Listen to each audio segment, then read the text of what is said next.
Good evening, everyone. I'm going to call a meeting to order for the Brawley City Council and successor agency to Brawley Community Redevelopment Agency, regular meeting for February 7th at 6 p.m. here at the City Council chambers.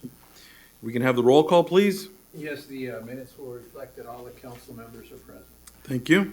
Next is the invocation, and if Councilmember Hamby would lead us, please. Certainly. So I'll stand.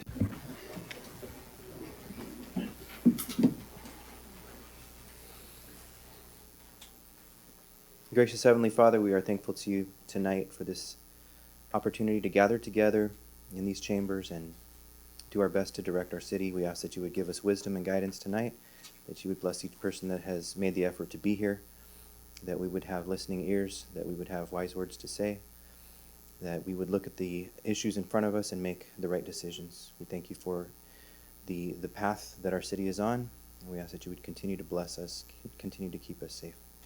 In Jesus' name, amen. Amen. Chief York, would you lead us in the pledge, please? Will you join me? Ready? Begin. I pledge allegiance to the flag of the United States of America and to the republic for which it stands, one nation, under God, indivisible, with liberty and justice for all. Thank you both very much. You're welcome.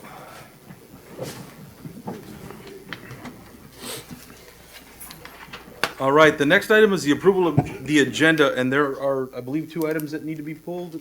Yes, So those are items 5C and 5F.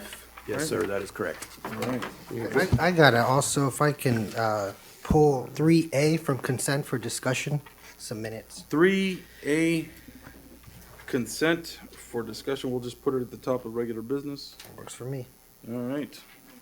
So we are pulling items 5C and F from regular business, and we're moving consent agenda item A to the top of regular business. All right, all those in favor, or I'm sorry, is there a motion to approve the items as presented? I'll motion to approve. There's a motion to approve. Is there a second? Yes, all right. All those in favor, please say aye. Aye. Any opposed? All right, motion carries. Thank you very much. That's the approval of the agenda. We're going to move on to public appearances and comments, not to exceed 4 minutes. And we'll have a little bit of leeway there, but not to exceed 4 minutes. Try to keep it to that. This is a time for the public to address the council on any item not appearing on the agenda that is within the subject matter jurisdiction of the city council. The mayor will recognize you when you come to the microphone. Please state your name for the record. You are not allowed to make personal attacks on individuals or make comments which are slanderous or which may invade an individual's personal privacy. Please direct your questions and comments to the city council. Is there someone here that would like to make a public comment on any item not appearing on the agenda? All right, please come to the microphone and state your name.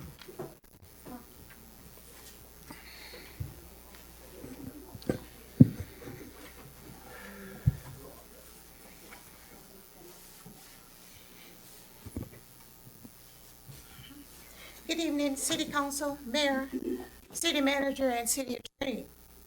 My name is Carol Goss. I live at 649 Main Street, Zero Dot Plaza, Brawley.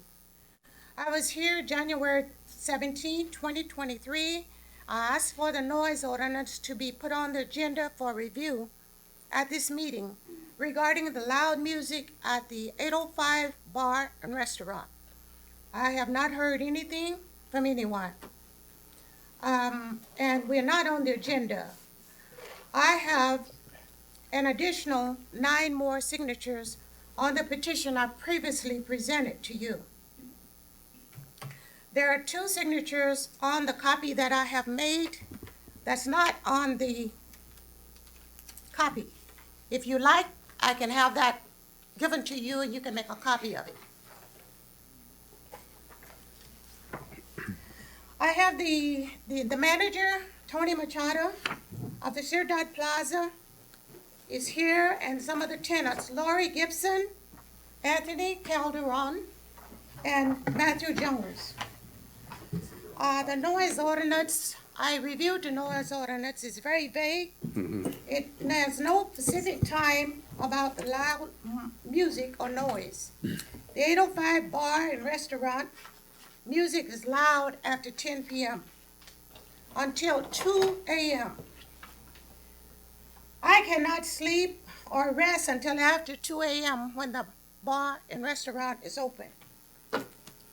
I have two sections of the noise ordinance that I would like to read to you.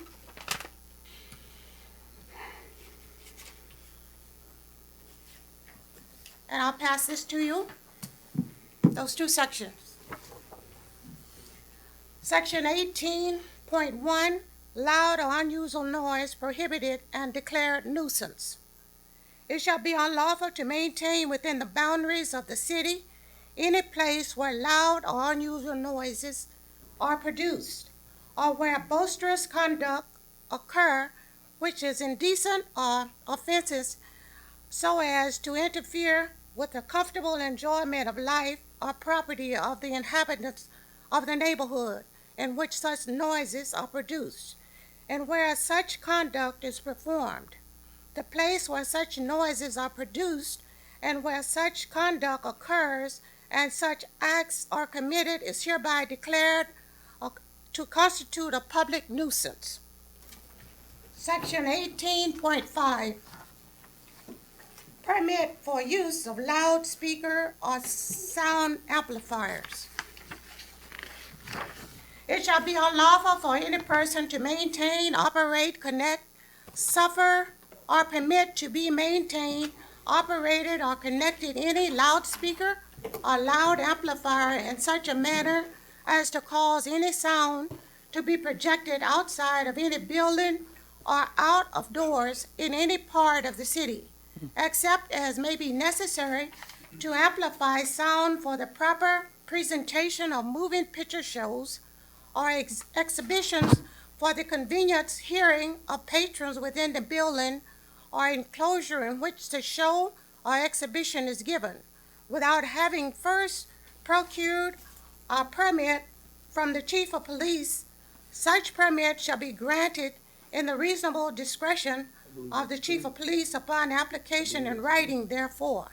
Such permit shall be revocable by the chief of police whenever any such loudspeaker or sound amplifier shall be deemed to be excessively loud and constituting a nuisance, either public or private, or otherwise objectable, with or without notice and with or without a formal hearing at the option of the chief of police. In the event of the revocation of any such permit, the same shall not be renewed except as in the first instant.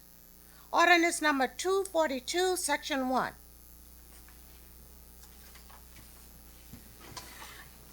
Woody, do you like to say something? I think you said it all. I mean, you know, it's, I know they've had a lot of problems there, a lot of, they've had some problems with fights and things like that, and, you know. Ma'am, I'm sorry, could you state your name for the record, Oh, my please? name is Lori Gibson. Thank you. You know, and who knows what's going on over there anyway. I mean, who can go in and out of that place and what's coming in and out of there. It's open like cattle call. Anybody can walk in and out of there. There's just a fence that high, you know, and these people are drunk and all over the town and stuff. It's just crazy. Well, I believe there's somebody else who'd like to make a public comment. If you could come up to the microphone, please. I'm handicapped, so you Okay. can't hard for me to Okay. travel that far. You got it. Um, Your name, please? Antonio Calderon, Antonio. I'm a resident there too, and I noticed that, one night I was out there checking my mailbox, and there was like 4 intoxicated individuals, you know, coming this way being rowdy, so of course I got concerned up to them get out the way, I can see they're all rowdy and intoxicated. But another tenant, something like that, will be in a situation where, you know, they won't know how to, like, you know, handle a situation like that, and it can be, you know, dangerous for a tenant. If or, you could know. speak into the microphone, it's being Yeah. recorded. I'm so- sorry. Yeah, so it could be dangerous for a tenant, you know, when the people are coming by, they wouldn't know how to handle a situation like that. So that's another concern right there too. That, and I personally experienced that myself, where I kind of like, whoa, let me get out the way. Thank you, Mr. Calderon. All right. Tony? Yeah, I'd like to address the council, please. Stand up here.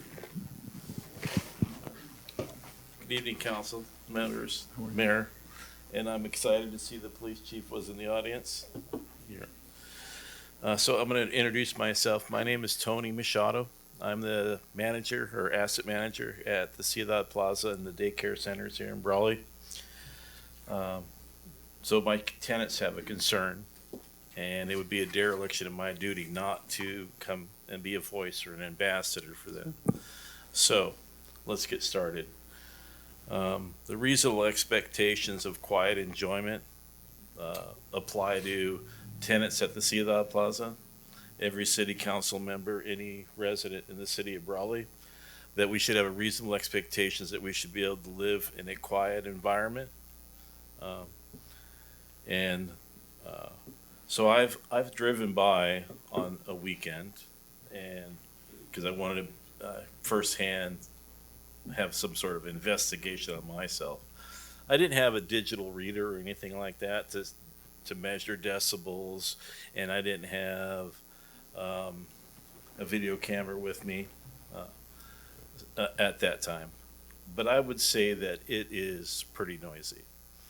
And so, and to give you an idea of maybe you hear, maybe some of the residents or tenants or even the council may hear it. I understand that we have events, cattle call, and other events throughout the year, and we make special circumstances for those events. It publicizes our city. You know, it's a great thing for us to have for enjoyment. But every weekend out, to hear this noise, and I live on the other side of Maine, right on the boundary of town, and so I'm not hearing it in my home, but when I sit on my patio, you can hear the thunder, the rumble, right? And it's not terrible, but I came to investigate there right on Main Street, and it is pretty loud, and especially when it.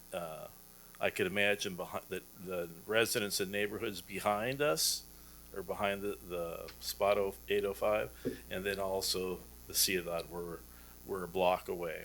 Now we're proposing to put more apartments above where the old Brawley Billiards, and I'm sure that would impact those tenants at the time. So it would be interesting to hear the impact it is to the Brawley PD and the 911 switchboard, just because I've heard through social media, through rants and raves and other printed material, that there has been intoxication, fights, disorderly conduct, and it should be brought to the council's attention. Okay. The potential impact to my company or my business, I am pro-business, and I want that to be vibrant downtown. But if I have tenants that are not happy, they're going to move out, and then I'm not going to have any tenants, and that would be, I'd be out of business. All right. I don't have the answer. I have my opinion, and we all have opinions on how we would like to handle this, and you could be a knee-jerk reaction, shut it down, put some sort of curfew on the noise, but it needs to be amicable for citizens and tenants in the area. So I don't have that solution. I'm going to kind of hope that you guys could put your minds together and come up with a solution. I will make myself available to the city council, the mayor, any of the staff, the police chief, to have further discussion, to try to work to problem solve and come up with an amicable way of resolving this. Thank you for allowing me the opportunity to speak. Are there any questions? No questions from me. Are there any questions from council? I certainly do appreciate you eloquently said. I appreciate it, the comments that you shared with us. And I know that city staff has done some work, and my apologies for them not reaching back out, but they have been doing some work and they have updated us to some degree. But with respect to the noise ordinance, we can put it on the agenda for discussion in the future at our next council meeting. I think that would be appropriate, so we can have a further discussion on the topic, and we can go from there. I understand your concerns. Thank you. Thank you. Thank you. All right, is there anyone else from the public that would like to make a public comment? Thank you again. I am too. I'm just going to get myself. Hello, my name is Heather Morales, and this is... Hi, good evening, City Mayor and City Council members and audience. My name is Stella Sanchez Galvan, and we are here on behalf of our Ridge Park community, where we reside at. Yes. And actually, we have one member that also lives in Mr. County. So we are here in regards to, we've been requesting to see if we can get like some, maybe the park a little upgraded with like a little jungle gym or something that we've been seeing at other parks. I believe Ms. Heather. Yeah, I've been working with Rachel from Parks and Recs right there. And she's been doing a great job trying to help us with this. But unfortunately, the state made our parks not a priority, and it's actually become more of a priority in our community. We're getting complaints weekly, even daily, about the speed of people driving and the risks of our children. And it's come to be a problem with us because they don't really have a sufficient park to go to. Our park is about 30 years outdated. We have 6 rusted swings that are full with bird poop most of the time. We have half of a basketball court. We have a volleyball court that the sand is old and full of stickers that gets into the kids' shoes that it's just no fun to play in. And we have a monkey bars, and that's it. Maybe tables, 1 table and 2 benches. It is not sufficient for our community, which is growing, and we even have community events several times throughout the year that we can't even use the park because it's just not adequate for our needs. So we're just wondering what can we do all together to work to find out a way that we can make this a priority so that it doesn't end up with a child getting hurt because they don't have that our park isn't up to date or up to their needs. We have lots of kids, actually. You guys all know there's a new development there that was just developed. All the houses are actually completed. And every single house that I believe that's come in has at least 1, 2, 3 children.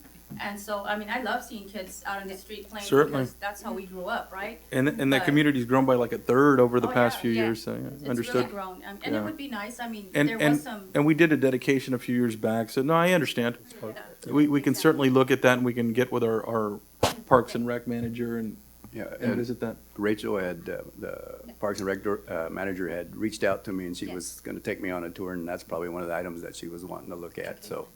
I did have some pictures, I mean, yeah. of jungle gyms, but I'm sure Rachel We'll, I'll make the commitment myself too, to go out there and check it out, you know, and so we'll look at it and see. But no, I appreciate you coming in. Quite honestly, look, if you're the eyes and ears of the community, if you're not out here saying something, sometimes, even if somebody lives in the community, it's not something you see all the time. So, you know, I rely on, I'm sure everybody else here relies on the fact that you voice your opinion and you come out and you speak up. So that gets us, and it's not like the squeaky wheel gets, it's just the fact that I'm not everywhere. We're not everywhere. So if you bring it up, it's something we're Like I gonna said, take that a look. We've been working with Parks and Yeah. Rec, and, you know, we've been doing a great job being a team, but at this point, she said that it was pushed down. Yeah. So it's not as much of a priority, and Well, normally it'd be like, okay. When it comes to funding, you know, the state does look at lower income areas. I mean, that is why we've made such improvements in the parks that you're seeing, right? And so those are state grants and things of that nature. So that's the reason why you're seeing major improvements in like, Hosa or Alistair Road Park and not necessarily in areas where the income levels within that neighborhood are higher. So that's a major factor in that. But having said that, doesn't mean that we can't look at it and make maybe some repairs, improvements, clean up the sand, do other things, and that, provide things like benches and things of that nature, Like so. jungle gym. Yeah. Yeah, please. Right. Like, And those they are, have just so you monkey know, bar. I They have mean, monkey bar. just so you know, those things are, when it becomes hundreds of thousands of dollars Oh, for no, those I'm improvements, you know what I mean? well So, aware. Rachel and I have been right, talking about yeah. that. And she's been trying to find grants and Right. stuff like that, but. And we can look if at we that for have- sure. Yeah, if we had more people to join in on this. Certainly. Like I said, kids are, we had one gentleman who said his kid almost got hit because of the cars coming through. And Right. They just, there's nowhere for them to really. And it sounds like maybe a couple of issues that we can address there too, and, a short visit with maybe, our public safety staff and just going out there just to take a peek, I think would be very important too, so. I'll commit to doing that. Yeah, I truly appreciate it. Thank you, guys. Thank And you. the trees Thank look you. really nice around there. There was some Good. trees that were actually, I don't know if it was part of the IAD grant and the city of Brawley, but we appreciate that. That's a little start to that little community there. Right. And thank you guys for your time. Thank you. Thank you. Thank you for coming in. Is there anyone else who would like to make a public comment on any item not appearing on the agenda? No other comment. All right, is there any comments online or anybody who would like to express? No? Thank you. All right, so we will move forward, and we're going to move on to the consent agenda. Item A has been moved down to regular business, so items are approved by one motion. Council members or members of the public may request consent items be considered separately at a time determined by the mayor. And so is there a motion to approve? I'll make a motion with the Mr. Mayor, change. Mr. Mayor, was Yes. there items 2B and 2C, were there two presentations that were supposed to happen, or is that? I am sorry. Did I skip past that? No, yeah. No, I didn't. I'm sorry. PD. I'm sorry. I'm sorry. We're moving back. We're moving back to public appearances. We're gonna come back to that. But after Chief, consent, thank right? you for not jumping up, you know? I appreciate that. Back in the blue. Yeah. Back in the blue. I was telling them to storm the. I'm very storm the sorry. dais, They've been but- standing Yeah. at attention outside But this whole time. You know, once I started talking about the police chief could determine the noise ordinance, you started hiding over there. What happened? Well, you know? I was It's like- not making noise. I know that's true. That's true. That is true. Well, today I'm excited to present the newest members of our department. They've all been operating since December, but you know, I want everybody to come in and you know, I believe Agent Harsing does not need any introduction, but his partner does. So, you know, that's what we're going to do today. We're going to allow everybody to introduce themselves to the council and, of course, to the public. So it's we- 4 officers, right? Not 3. Well, we got Jax, and which is our canine partner to Agent Harsony, and we got 3 officers, 3 police officers, more specifically agents. So, really quick, I'm going to allow Agent Harsony to introduce his partner. That's Canine Jax. How you guys all doing? This is my partner, K9 Jax. His call sign is 9King2. His detection is regarding bulk U.S. currency, guns, ammo, and spent shell casings. We've had this dog since, no. Oh, you thinking of this? Why is he jumping on you, Armando? Where does Mondo go? Armando's got millions of dollars in his pocket, maybe. And Yeah, right, right. so we've been partners since January, after we got out of the academy, and we've gotten some pretty good traffic stops, a couple ounces of fentanyl just recently with another K9 9 King 1 Scout.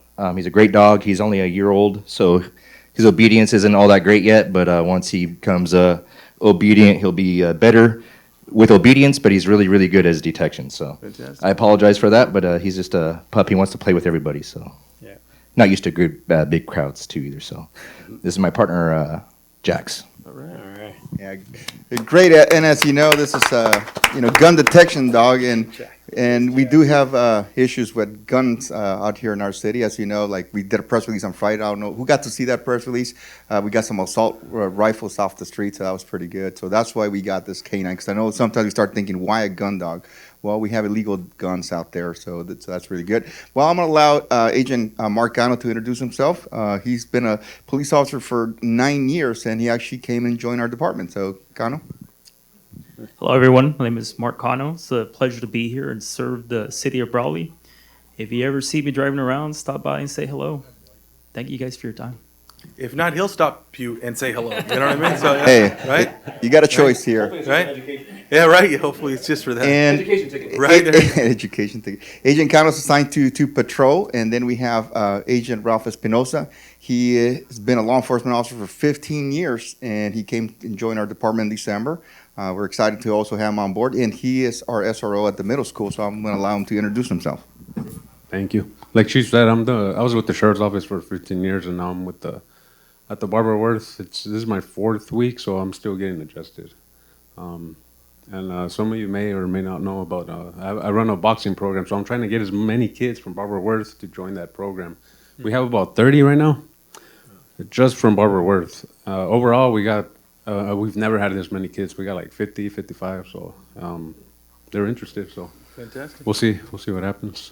We're trying. So And keeps Thank them you. out of trouble and keeps them focused on something positive. That's great. Yes, you know, a lot of you may know him by running the boxing gym, and we're hoping to do a boxing program through the police department. And he already hit the ground running. Like you said, he's getting a lot of kids. I went and visited the gym the other day, and he's doing an awesome job with the kids. So hopefully we'll link it and do a more formal program with the school, and of course through Ralph Espinosa, who's awesome with kids. So next, would like to introduce Phil Magana. He's been a law enforcement officer for 20 years, and he decided to come and join our city. So we're excited to have this amount of experience joining us. And he's assigned to the Community Liaison Unit, which is a unit we just started not too long ago. So I'll let him introduce himself. Thank you, Chief. Like the Chief said, my name's Filemon Magaña. Been an officer for actually 21 years with the City of El Centro. Actually, like I was saying before, I was actually planning on retiring from law enforcement. Spoke with the Chief. Your Chief has some really big plans for the City of Brawley. His ideas and the thought plan of merging the community with the PD. When he asked if I would come on board, I said, okay, we'll put retiring on hold. So what I'm hoping is that with that experience I have from my past law enforcement experience, I can come over here, help the community of Brawley, and also help my fellow officers as well. Thank you. Well, thank you. Well, this is our new team, so round of applause for them. Councilman, thank you. Thank you. Thank you, Chief, and welcome all. Congratulations, and in this room between all of you, how many years of experience is that? Think about that. That's 21, that's 15, that's 7, right? That's how many, right? 21. 21? I mean, think about that, and Chief? 26. There you go. I didn't do the math, but that's, probably over 100 years of experience. Jack's got 3 months. He's got, think about that for a moment. Think about that for a moment. Law enforcement experience, instead of having officers that have been here for a year or 2 years of experience, that could easily be 8 years. And it's not, it's over 100, right? So that's important to consider for everybody. So thank you all very much. Good job. That's 700 in canine years. Right? Right? And dog years, that's like 800 years? Yes. Right? All right. And then, thank you, Chief. The next item is a presentation of the Farm Workers Institution of Education and Leadership Development Field, presented by Nancy Murrieta, Student Services Coordinator. Hello, good evening, everyone. Oh, I'm a little too short, sorry. Well, thank you for having me. Thank you for your time and your attention. Really quickly, I just wanted to introduce our program. I think ultimately we all have the same goal in mind, which is to better our community, and what other way than for our citizens to really maximize our resources and programs that are available that a lot of them might not know about. So Field is Epic High School, and that's the Cesar Chavez, and it was founded by Cesar Chavez in 1978 with the goal that everyone deserves an education. Wherever you came from, doesn't matter who you are, what you are, we all deserve that. Our program offers for adults 18 and over a free high school diploma. It's not a GED, it's a high school diploma. So what that entitles is 180 credits. And to help the students successfully complete our program, we provide everything that you can think of: laptops, hotspots, materials, breakfast and lunch. We offer, all of our teachers are accredited by WASC. And basically it's free, and it's here at your fingertips, and it's all about just really spreading the word. I know necessarily you might not need these services, but you know somebody that might benefit certainly. From that. Absolutely. Yeah, Mrs. Murrieta, Yes. quick question. Yes. Maybe you were getting to that already, or getting a little ahead of you. Yeah. Your schedule, how flexible was it? I mean, we as adults, that most Yes. difficult part So, is being able to get there, right? We're all parents, whether, grandkids, kids. So we do offer a work program, which gives you 4 hours of credit, and you're requested to complete at least 6 hours, so that you're already getting 4 hours if you do have a full-time job. The hours are either 4 to 7, 11 to 2, as long as you log in. The language barrier is not an issue either, because our teachers are really, really dedicated into helping, and we all realize that in a border town, most likely that is an issue. So that it really scares people away sometimes, but do not be scared. We all speak Spanish at some point. So it is Monday through Friday, and we do work with the regular school schedule, which is summer, winter, spring break, holidays. Again, it is free. I can't stress that enough. Free, 18 and over. We are located at the Gateway Church, and I do have some flyers that I'll leave for you guys just in case. But anything, I'm from here, and I tell everyone, don't be afraid to call me and say, hey, I can't make it, I need help. We're all here to help each other and to really maximize our resources. There's so many programs out there, and that's all it takes, word of mouth. So I thank you guys, and I really want to thank Gil for being the driving force behind our voices. Sometimes we just want to be heard, and it takes one person to really listen to you. So thank you for that, and thank you for your time. Appreciate it. Thank you very Thank much. you. All right. Nancy, one question real quick. For those who want to know more information, where can they find it? Website, social media, or phone number that people can? Yes, so I'm gonna leave some flyers, but we are located at the Gateway Church, and we are there from 9:30 to 2:30. Thank you very much. And you All said that they can log on, right? It's not in person, it's online? It's online, yes. Okay. Everything is online, and if you do need that extra help, the teacher is always available as well. Perfect. Thank you. Thank you. All right, again, thank you, and my apologies for skipping those two items, but we're moving past, and we had some great introductions on both fronts, and so we'll move on to consent agenda. Item has been pulled, item A to regular business. Is there a motion to approve the consent agenda I made as the presented? motion, Mr. Mayor. All right, there's a With motion, the is there a change. second? I'll second it. There's a second. All those in favor, please say aye. Aye. Any opposed? Motion carries, thank you. And we'll move on to the city manager report. Okay, as you may have seen on social media, we're getting all kinds of interest and likes on what we posted today as it regards to Food Truck Fridays. We're asking for food truck vendors to send us their contact information if they're interested. It's a limited number of spots, so first come, first serve, and once we acquire, No pun intended on that, first come, first serve? No?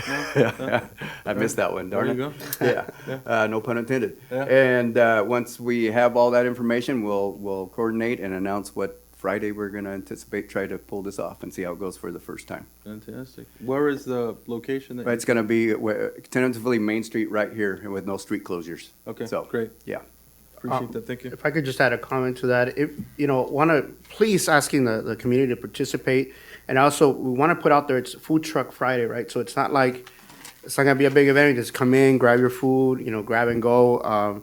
And we want to make that distinction, because once we add the folks who were asking about tables and being able to set up their Right. grill and all, Right. then it opens up a whole can of worms, a bunch of red tape. Absolutely. So we want to make Food Truck Fridays. We want to expose your businesses. We want people to come out and enjoy a meal on a Friday evening where it's not your typical restaurant, right?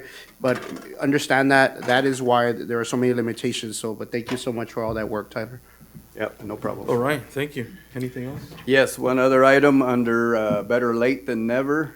We have received finally through consultant with HDL, property tax consultants that Carla had brought on board. The property tax exempt, if you all remember the Urban Yes. Urban 3 report, we were having a tough time with county getting that information, and HDL was able to pull it off. So briefly, what we have is real property within the city. There's 83 parcels that pay no property tax, real estate property tax. The value on those properties are $995,000, almost $1 million.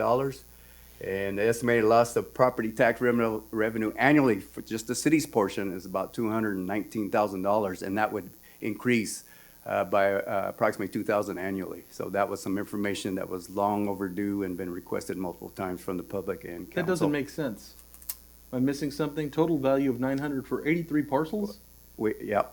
995, is that million or is that? No, it's 995,000. Then Yeah. how is it $218,000? That's 20%. Yeah, we get 22 cents on it. Maybe that is a typo. Let me- It is. It's gotta be a Yeah, typo. it's it could be $9 million. Yeah, it's a Yeah. million. It's gotta be 9.95. Sorry, $9 million, and we get 22 cents of the dollar that comes from the property I was like, tax. what Yeah. kind of property taxes are they paying? See Because I what would happens not when want I that. do my own presentations. Yeah. And yeah, correct me sorry. if I'm wrong, Mr. Salcido, but we're mandated no matter to provide services to regardless, right? Yes, with infrastructure, streets, water, wastewater, et cetera. Basically, the breakdown is there's about plus or minus 10 affordable housing units, parcels, and then there's the clinicas, and then the rest are churches, religious, about 67 or so. So that's the breakdown. And yeah, there we go. Good job on that. Yeah, That still doesn't make sense. the math's not But- doing it. yeah, I'll verify and provide an update Yep. if that's the. I appreciate it. It's still, I believe it's off. But, okay. Well, thank you. I think the concept, though, is that there is a significant number of parcels, 83, and there's a value. We'll get the exact figure, and then we'll see what that loss is, but it just doesn't seem correct. So, all right. Not to throw you off your game there, but I was just doing the math. It didn't make sense. Yeah. So, anything else from our city manager? That will do it. All right, I'm thank afraid you. to speak now. No, it just, I know it's wrong. Yeah. I noticed, you know, so it's not correct. And we don't want to put that, because that was an No, item that understood. we wanted to Yeah, make sure that we were clear on. understood. Not to put you on the spot. Yeah. But it was wrong. Jesus. All right, regular business. So we moved item 3A from consent to 5, the top of 5. So Yeah. we'll approve city council minutes for January 17, 2023. Yeah, I got a quick little comment though. You know, so I've been getting comments, and I understand that minutes take time and the hassle. I get it, and I know we're limited on staff. You know, I know I've gotten comments though, just referring to the, I guess the YouTube video, and that's fine. I understand, but this last meeting, the video was cut short about 20 to 30 minutes. Sorry, I can't remember, but so we're referring to a video that's not showing exactly what we're referring to. Like not complete, you're saying? Yeah, It was exactly, and so, and that brings up a few questions. I know I've asked, I know if you asked the city manager regarding the contract and whatnot, exactly how, just because, you know, if we're referring to a third-party platform for our minutes, official document of our meetings, you know, that tell the story, that tell everything that transpired. It's on a third-party platform like YouTube. You know, what if, say, YouTube shuts down? Not only that, then it's on another third-party, a second, I guess, party platform of Public Spectrum. Well, if they were to shut down, who keeps the records? Who keeps the files? Where's our, you know, our really minutes of, that tell the story and tell what happened in our meeting? And so And we do also have the audio component here as well. yeah, okay, yeah, so, no, it's just simply these minutes, I thought we're gonna reprove these minutes when they referred to a incomplete, video. So if you were to say, oh, city council reports, I'm gonna click on that link, you're not gonna find our city council member reports. And so, that's why I wanted to pull these. And you're saying on the YouTube portion of that, not on the Public Spectrum, is that? Well, what- yeah, well, the Public Spectrum hosts a YouTube video, okay. so it's both. So, so even though Public Spectrum is its own separate site, the video player is from YouTube. I see your point, because they're not, obviously our statements aren't on the report Yeah. itself, so you'd have to refer back to the Yeah. YouTube video to see it. And that's it, that part is not there. So really where, if someone wanted to go back, and they can go on our Facebook, but if they were to go through the official document, the official minutes that we approve, that we review, they wouldn't find that. So, that's why I want to pull it. I don't know if, you know, we want to, hold off until the next meeting where the video in its entirety is put on, just so we can cover our bases. Well, I think the council minutes are here. That's not necessarily our official. Well, no, but we're approving these minutes, and these are the official minutes, and these official minutes refer to the Brawley.thepublicspectrum.org. So yeah, even though our minutes are here, our actual official minutes that we do approve refer to that. So that's where I guess if we're referring to the city website or the recording where it's hosted, yeah, but this is referring to a video that's not complete. If that makes sense. Right, okay, so we do have the audio component here. That's generally what we've relied on for our minutes and our documented minutes. Yeah. I don't think that's changed. Could the language maybe be drafted so it's not, because that's not necessarily an official record of our meetings? I understand what you're saying. I think minutes are, and even No, if no, we- no, I'm saying the video is Oh, not. okay. Uh-huh. But then again, but we're referring to the video in our That's right, official that's what I'm document. saying, and changing the language in the Yeah. future as well. I understand the time. I mean, if it would be possible to go to where we can not transcribe it, but I put minutes together where people don't have to refer to a video. They can just see our document and say, oh, Councilmember Hamby stated that, blah, blah, blah, generalization. They're usually highlights, right? Just Yeah, you talking know, points. I mean, I'd be open to that, but I understand the staff limitations that we have, but, that's gonna be my preference.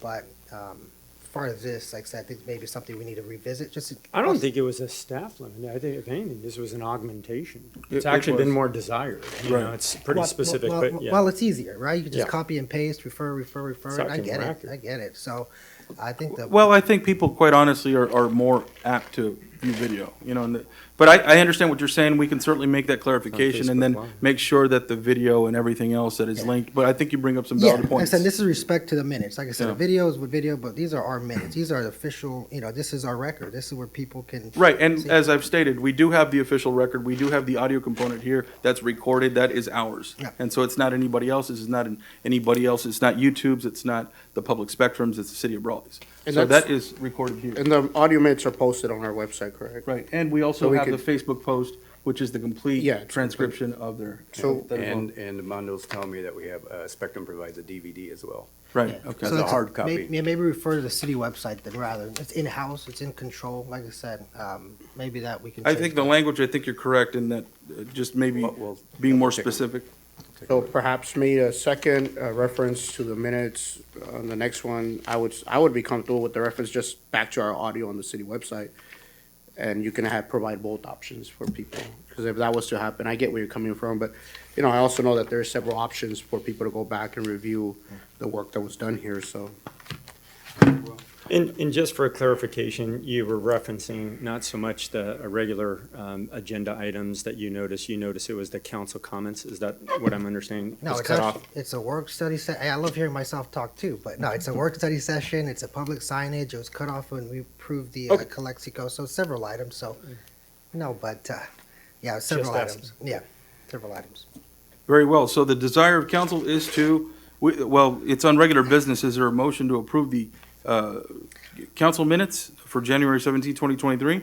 Or is there a desire to change that and Bring them back. I'd feel more comfortable if we approve them when the video is in its entirety and we're referring to something that's. Or we could make the motion to change that language right now. So, that would be acceptable as well. Is there a motion to make that approval with, while changing the language to reference the city audio? Yeah, I'd like to make a motion to approve item 3A, changing the reference to the city website, to reference back to our audio. And then also, we need to clean that up and add the full video. But yeah, that's something I think that we need to correct, but it's something that. Yeah, it's I a think, service we yeah. pay for too. That's Absolutely. public No, funds, I that's agree legal. with you. I don't disagree with you, but I think that, for going forward, since I never play back the videos, honestly, I've seen it like on Facebook, but I never go as far as I haven't gone to as far as our comments, so I could have been missing something there. But yeah. So there's a motion to approve the item referencing the audio that the city does have control over. Is there a second for that? I'll second. All right, thank you. There's a motion and a second. All those in favor, please say aye. Aye. Any opposed? Motion carries. Thank you. And thank you for bringing that item up. All right. So next item is 5A, and that's not to be confused with the item that was before it. This is regular business. Approve the agreement to defer construction of the offsite improvements for a period of 3 years related to the 899 Main Street, Brawley, California, APN 047-351-004 project. Conditional use permit 20-02 CUP, presented by Tyler Salcido, city manager. Thank you, Mayor. And the figure was correct, the wording was wrong. That is The word- 1% tax, which we Okay. get 22 cents of. 22 cents of, all right. So that The not- wording was correct. No, the number was correct. The number wording was correct. I put What total number? value instead of the 1% that is taxed on it. So what number was correct? The 990-something thousand is 1% of. The total value. Oh, I see, the Yes. wording, so that's what Yes. changed. All right, Yeah. well, that makes a big difference there. Yeah, Okay. my bad. That was Yeah. quick. And for full disclosure, yes, I prepared that. So There you go. Can't blame it on staff. The official response is "my bad," just so everybody knows. That's on the record. That is in our minutes. Right? That will be edited. Right? There we go. I'm sorry to go down that. Okay, so before you today, we have Russ Seiko with Desert Assets with a request to defer the construction of the offsite improvements. The staff is recommending if this, for a 3-year deferral, the request was for 5. It's 899 Main Street, which is gonna be a deli slash, a convenience store. One of the reasons staff is recommending that the deferral be approved is that at 899 Main Street's been an eyesore forever. He is willing to do, before it opens, all the on-site improvements. A facade was presented before that looks very nice. And, but due to the property appraisal coming in a little short due to the increase in construction costs, as we all are aware of going on, he's asked that request, and he's here to answer any questions. It used to be a service station, and it used to, at some point, a few years back, it was a battery, Recycling store, center. you know, it was a battery store, and so it's sat vacant for a long time, yeah, Correct. certainly. Yeah, anything you'd like to add? Good evening, Mayor, Council, City officials. I'm just here to see if I can get a deferment in regards to the property remodel. High inflation cost, Sure. 30%. I started the project about 2 years ago. 2 years ago, the prices were different. Sure. So today, the bank I'm working with is just requesting to see if I can get it deferred so the property can get appraised and so they can fund the money to do the remodel. Very well. Could you talk just briefly about the other investments you've made in the city of Brawley? Yeah, so I worked for my dad 20 years. We helped develop the east side of Brawley. It's currently now a Chevron. It used to be Main Stop Gas, late 90s. We did that. It was also an eyesore similar to the project I'm working on now. We also did the Providencia. We took that over years ago. So I have a lot of experience in the retail business. Those were my father's places. He ended up retiring and sold them. He ended up moving out of town. But I'm here, and I want to do something here in Brawley. Very well. We're glad A lot to of see you're back. experience here. Yeah, it's great And, to be back. Thank say you. hi to Ray, and I will, it's been a while. definitely. I will, for sure. Um, If any other questions? I just had a quick question. I looked through the backup. I didn't really see anything obvious called out. What are the off-site improvements that they were It's the requiring to do? whole, where the driveways are existing on both sides, on Main Street and on the side street. They want to do from the edge of the property, saw cut into Main Street about 2 feet into the street along all the way connecting to the property line. So the whole new curb and gutter, Oh, wow. pretty much all the way around the full property. Mhm. And it's coming with concrete costs and Sure. materials, it's very high right now. Okay.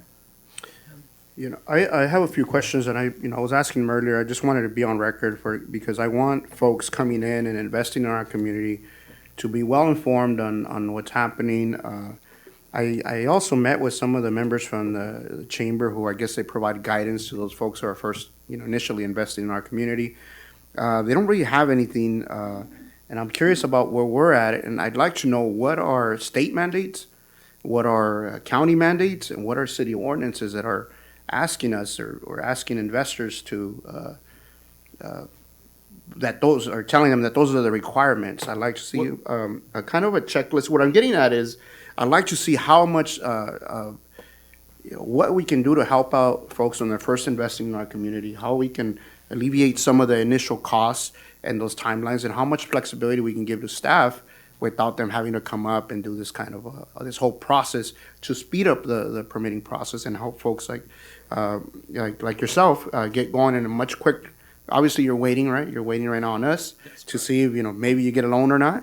And so, I kind of would like to review all of this, and if there's any information you got right now. I think that's a great point. We've brought this up in the past, and there are, I think the problem that we're faced with is this.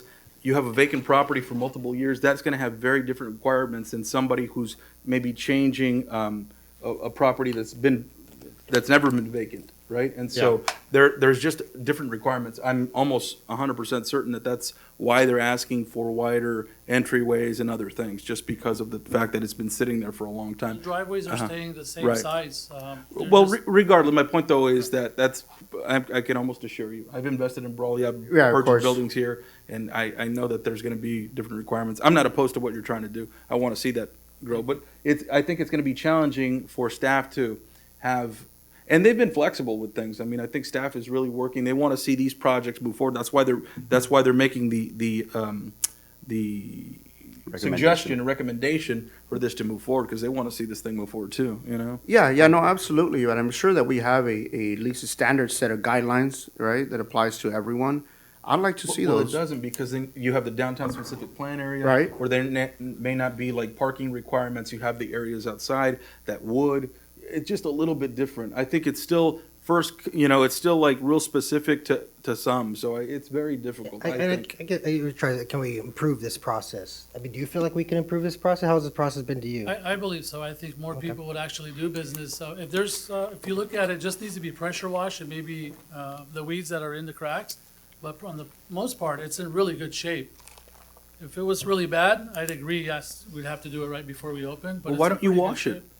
I mean, I would love to, yeah. yeah, I mean, that's what I always start with. I start with cleaning things. Yeah, I mean, it's- clean it up, see what it looks like. Yeah, it's there. You It's- know? It looks really good as is, Yeah. honestly. I Just mean, needs to be that's pressure washed.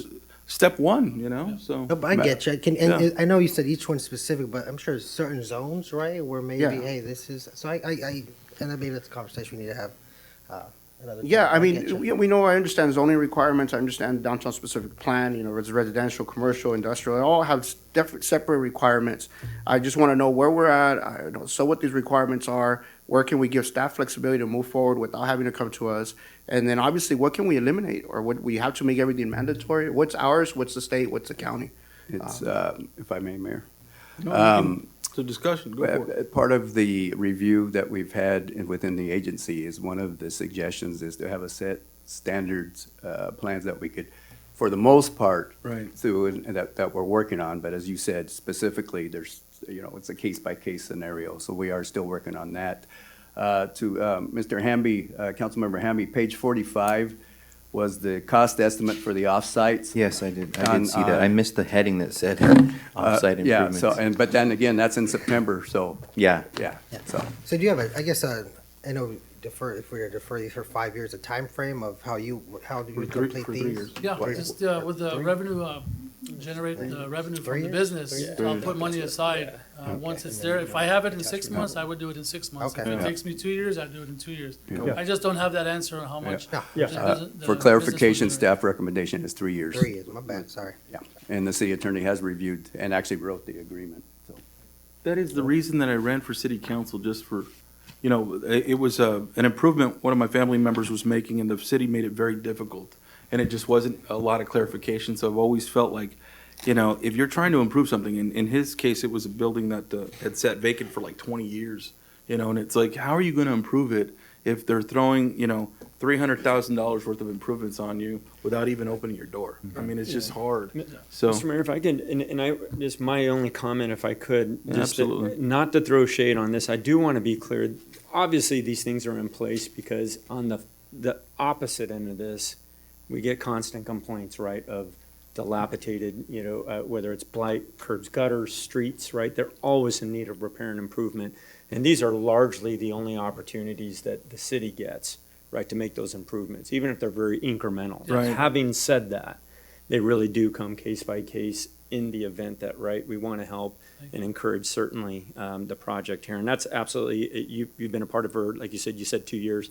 And I think as a council, we've been, you know, actually working with this property Yeah, for longer than it's that. been So, a while, yeah. correct. So, no, happy to see you here and I appreciate you being here this evening. But, yeah, my comment there wasn't specific to yours, just in general, not to demonize the fact that often that's the only opportunity to make appropriate improvements that I that can understand, be yeah. made. Yeah. Yeah, so that's all I wanted to comment. Yeah, I'm supportive. I want to see your business. Plus, I like your hairstyle, brother. You know what I mean? We got to Got stick the same together. hairstyle. We got to Got good stick taste. together. We got to stick together. You know what I mean? You still don't know if I can laugh at those jokes. You know, it's like that's good. No. So, Mr. Mayor, I'd like to make a motion to approve item 5A if, you know. Yeah, absolutely. There's a motion. Is there a second? Go ahead. Second it. There's a second. All right. Any discussion? All those in favor, please say aye. Aye. Any opposed? Motion carries. Thank you and congratulations. I Thank want you, to see that Mayor. businyour be successful. Thank you very much. Thank you. Mayor. Please Thank say hi to your council. brother. Thank you, city officials. All right. City attorney. Thank you. Thank you. Good luck. The next item on the agenda, we're going to continue with, right? Yes. Receive and file the fiscal year 2022-23 second quarter budget report and approve the recommended budget adjustments presented by Carlo Romero, Finance Director, City Treasurer. All right. Good evening, council members, members of the public. Here today with another riveting finance budget update for you. This is our second quarter budget report. It's a short report, but the presentation will go into a little bit more detail on what we are seeing.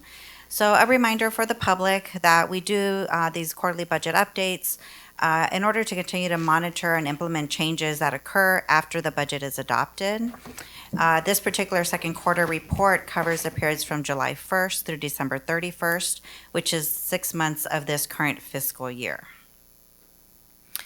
This is a slide that we also provided to you during the first quarter budget update, but we have added an additional challenge there in green on the bottom right-hand side of the screen. We'll talk about this a little bit more. We have seen a tremendous increase, just like many of you in the public, in our utility service costs related to natural gas. And it's certainly impacting the city and could trickle into other utility cost increases as well, which we'll go over. So again, these are challenges, but they're also opportunities for us to rethink how it is that we are currently doing business in the city. And so there's always an opportunity when you're presented a challenge to think differently. So certainly giving us a lot more work to do. Positive. So first we'll talk about the general fund, and we'll spend a little bit of time here on this slide. And I'm a very visual person, so there's some color coding and logic behind all of this. On the left, you'll see the revenue adjustments that are proposed. On the right, your expense adjustments.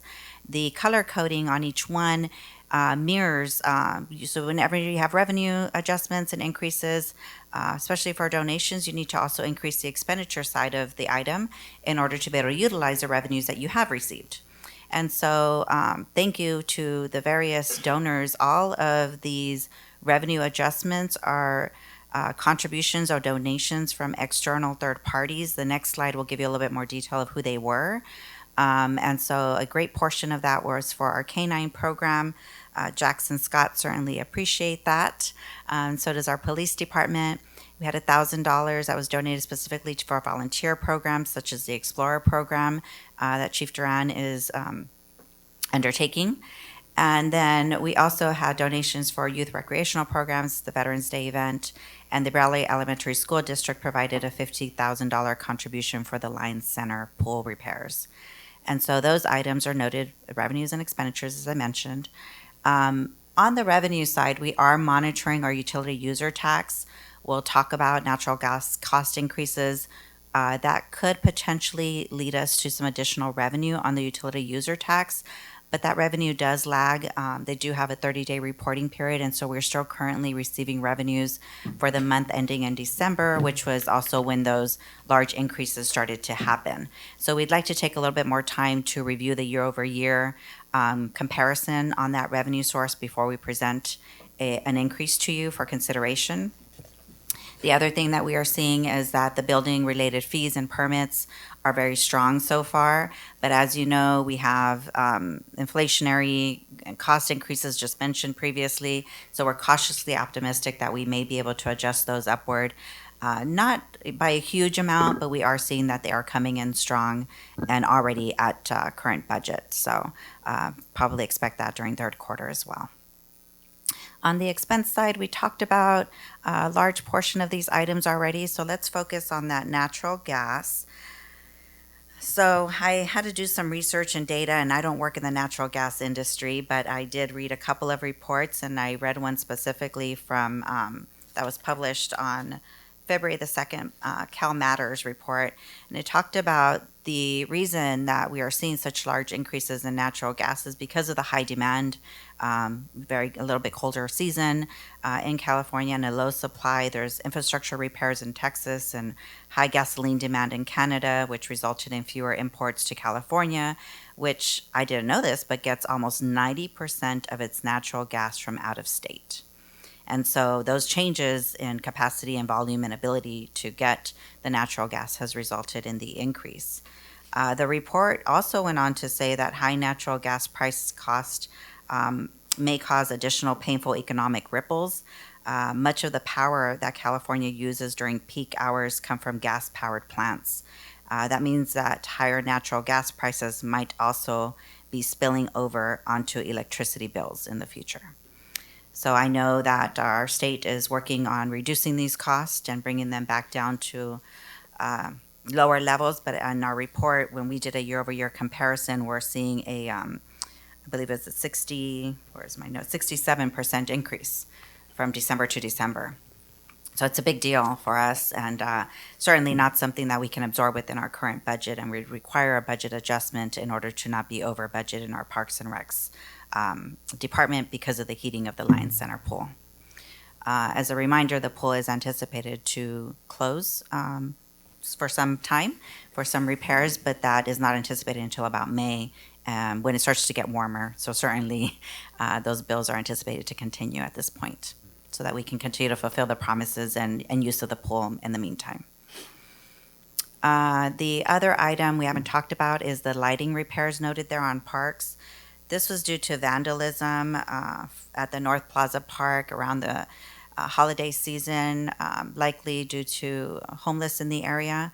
The repairs were required in order to have proper lighting at the park. Not eligible for park development impact fee because it's a repair and maintenance item, not an upgrade. So also because of the lack of capacity within that budget, we would need an additional budget to cover those costs. The last item, the LAMS bus, the Library LAMS bus, it is not operational, but we did have to take in the shop, do an assessment of that. There was a cost associated with that of $1,800. There are several additional repairs that are very large, right? There's suspension, brakes, coolant, lighting, exhaust system requirements that are needed to make that bus operational. And so it has been, it is drivable enough to take it to the Public Works Yard, which is where it's currently located, but it may likely be surplused in the future. That program is no longer open, so it's not utilized and not hurting it not being operational. The other reference that we have in the staff report and the exhibit and the attachment, is a reference to a potential purchase for a fire engine. Chief York has been in contact with the state.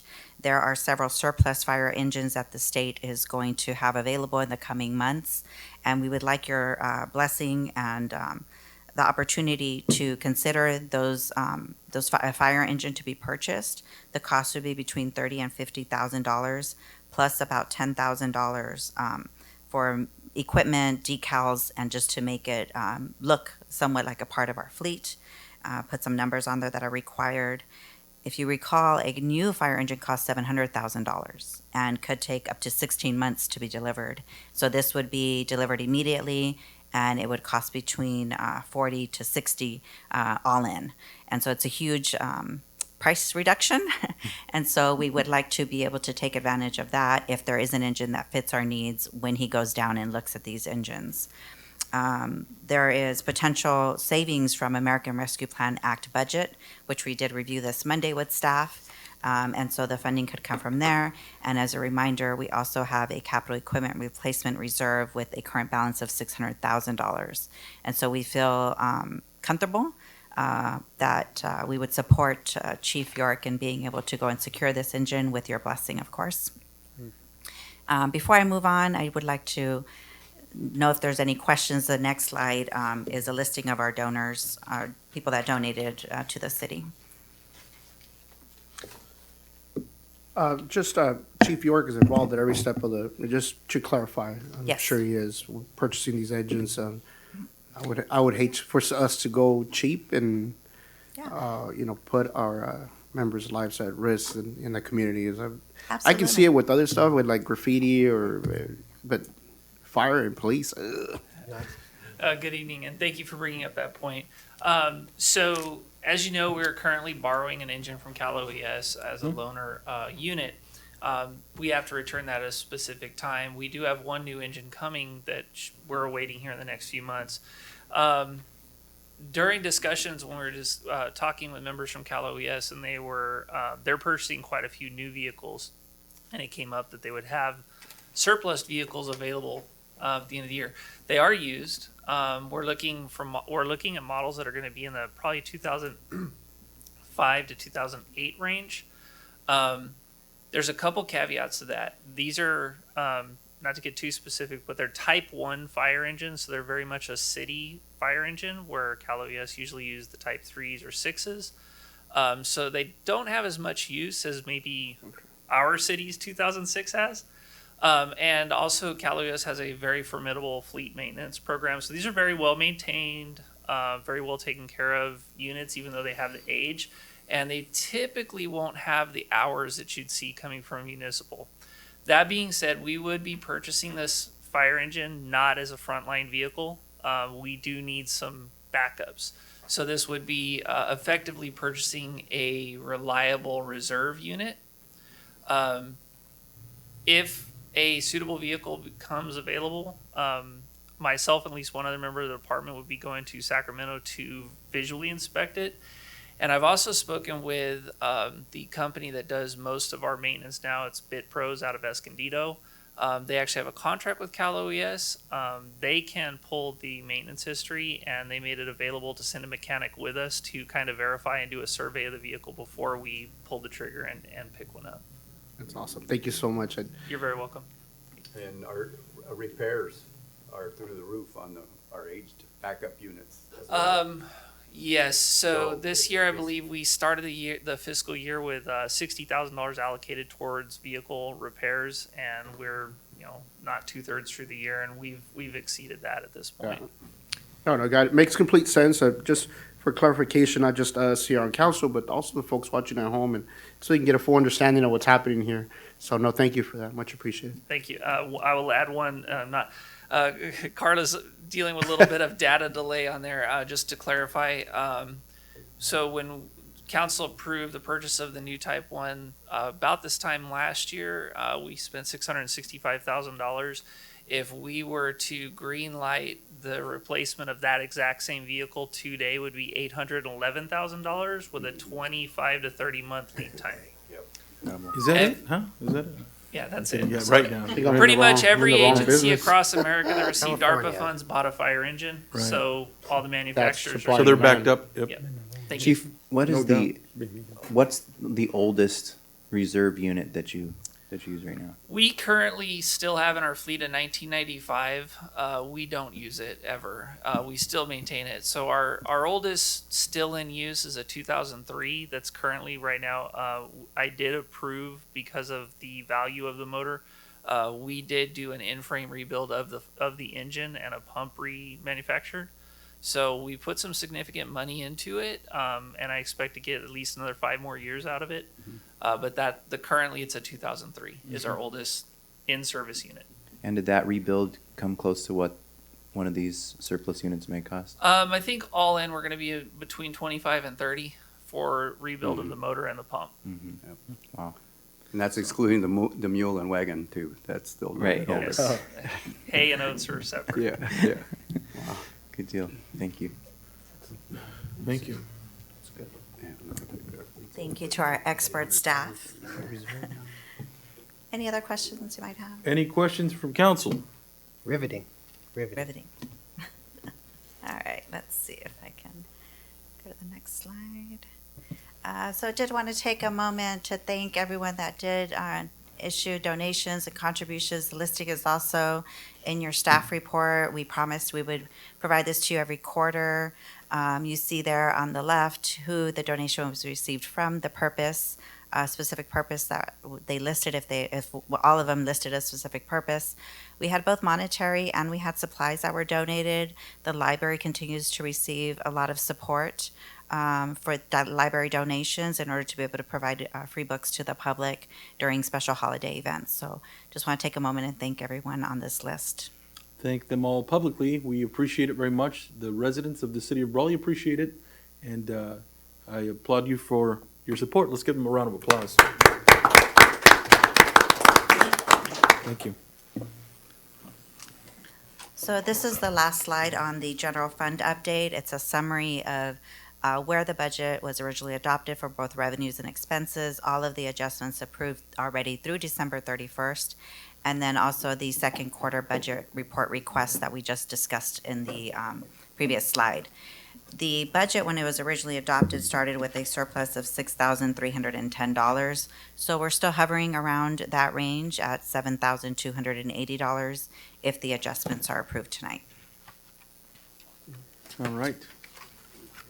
Any, Couple, oh, there we go. one more slide. There you go. One more slide. Appreciate Please. So we do have two adjustments that are not general fund related. The first one is for the La Paloma CFD. The CFD for the capital improvement portion was removed, and there is a balance of $171,005 that the developer is allowed to have as a reimbursement for very specific items that are qualifying, and one of those is landscape design. So they've been working very closely with Public Works and planning to have that landscape design updated and approved by the city. And so we did issue a reimbursement and want to recognize that as an expense in that line item. And it's coming from those very specific funds, not from any current CFD fees. The other one is our wastewater fund. There's a $95,000 request for a centrifuge system parts replacement. And if you're like me, I Googled it, and then I found lots of centrifuge pictures, and then I called my friends over at Public Works and said, what does this all mean? So they sent me a few pictures. They were so kind. So Stephen Mireles, our Senior Environmental Compliance Officer, and Jared Jaramillo sent me these wonderful pictures from left to right. This is kind of the cabinet where it's enclosed. The components in the middle are what would be replaced and updated. They are no longer supported, and that software is needed in order to function the centrifuge system. That just That's what separates that the is. liquids from the solids. Yes. Just so you can imagine what that is. And that wraps up my presentation. I'm happy to answer any other questions you I'll might tell you a have. quick story on that. I was out there working on it. We were rebuilding that. The plant was still active. And an outside contractor came to service the pump, and he took his lunch with him inside of that pump. So that was pretty gross, but I just thought of that off the top There you of my go. head. All right. Well, Brave person. watermelons have been known to grow out there, so well, we'll just leave it at that. Yeah, so I see, Yes. I see the donors, there's 19 donors, roughly 40,000. Throughout the year, I guess how many last year people did we donate? Is that roughly 19,000 throughout the year, or is that expected to increase as? The as a- donation policy is new. We did Okay. approve it in the spring, I believe, of '22. Yeah. This is our second quarterly update for donations. Okay. Um, And I they just just ask, because fluctuate. I know we do want to thank them, right? And to think of how we can, beyond this meeting, we might say, hey, we thanked you during the meeting, go check out the YouTube. They go, it's not there, so. But how do we thank them? Maybe like towards the end of the year, we gather them and have like some sort of recognition, just so we can keep, I'm sure they continue, but it's also good to show our appreciation, right? And Some people like the recognition, some people don't. Oh, And it's so an that's invitation. We can important, right? invite, because this is really, I mean, and I can tell Central Motors, they donate to our schools regularly. I'm just simply saying beyond a meeting, extending invitation, some sort of thing at the end of the year where an annual, we get a list of everyone who's donated like this, certain amount, and invite them to our meetings, especially as towards December, I think November, right? Kind of tails off, especially if we go dark and certain things. So just something for admin, maybe we can, a recognition for all these donors, because this is a lot of money. This is 40,000 that we wouldn't have, you know, Certainly. and so. Yeah, absolutely. Just my thoughts. Thank you. You're welcome. Motion. All right, is there a motion to approve the item at this point? I'll make a motion to approve it. There's a motion to approve. Is there a second? Second. There's a motion and a second. Any further discussion? And we are discussing item 5B, correct? That is correct. Any further discussion? All those in favor, please say aye. Aye. Any opposed? Motion carries. Thank you. We will be moving on to 5D. That's review and potential action to approve professional services agreement with Dutton Consulting for services to assist city staff in management, review, and processing of the proposed Rancho Los Lagos specific plan, annexation process, and technical studies. This agreement is not to exceed amount of $75,110 presented by Thomas Garcia, Assistant to the City Manager. There was a Good thing, evening, some Mayor, feedback there. City Councilman. Yeah, this, again, this is a request to review and action to approve this professional service agreement with Dutton Consulting, again, for the Ranchos Los Lagos specific plan, which I know you guys are very familiar with, but just to refresh you for the public. We're talking about an annexation and development of 1,076 acres of currently unincorporated land just to the southeast of Brawley here. The project will include 3,850 dwellings, parks, potential golf course, a commercial use area, and other features. So a very significant plan. And so with that significant growth is obviously a lot of work, and so we want to bring in the extra help to keep us, on track, keep us on point, making sure the city's interests are being well addressed. And Mr. Dutton and his consulting firm there, he's got a lot of experience he brings to the table. Been consulting for about 16 years. I know he was a city public works director for many years.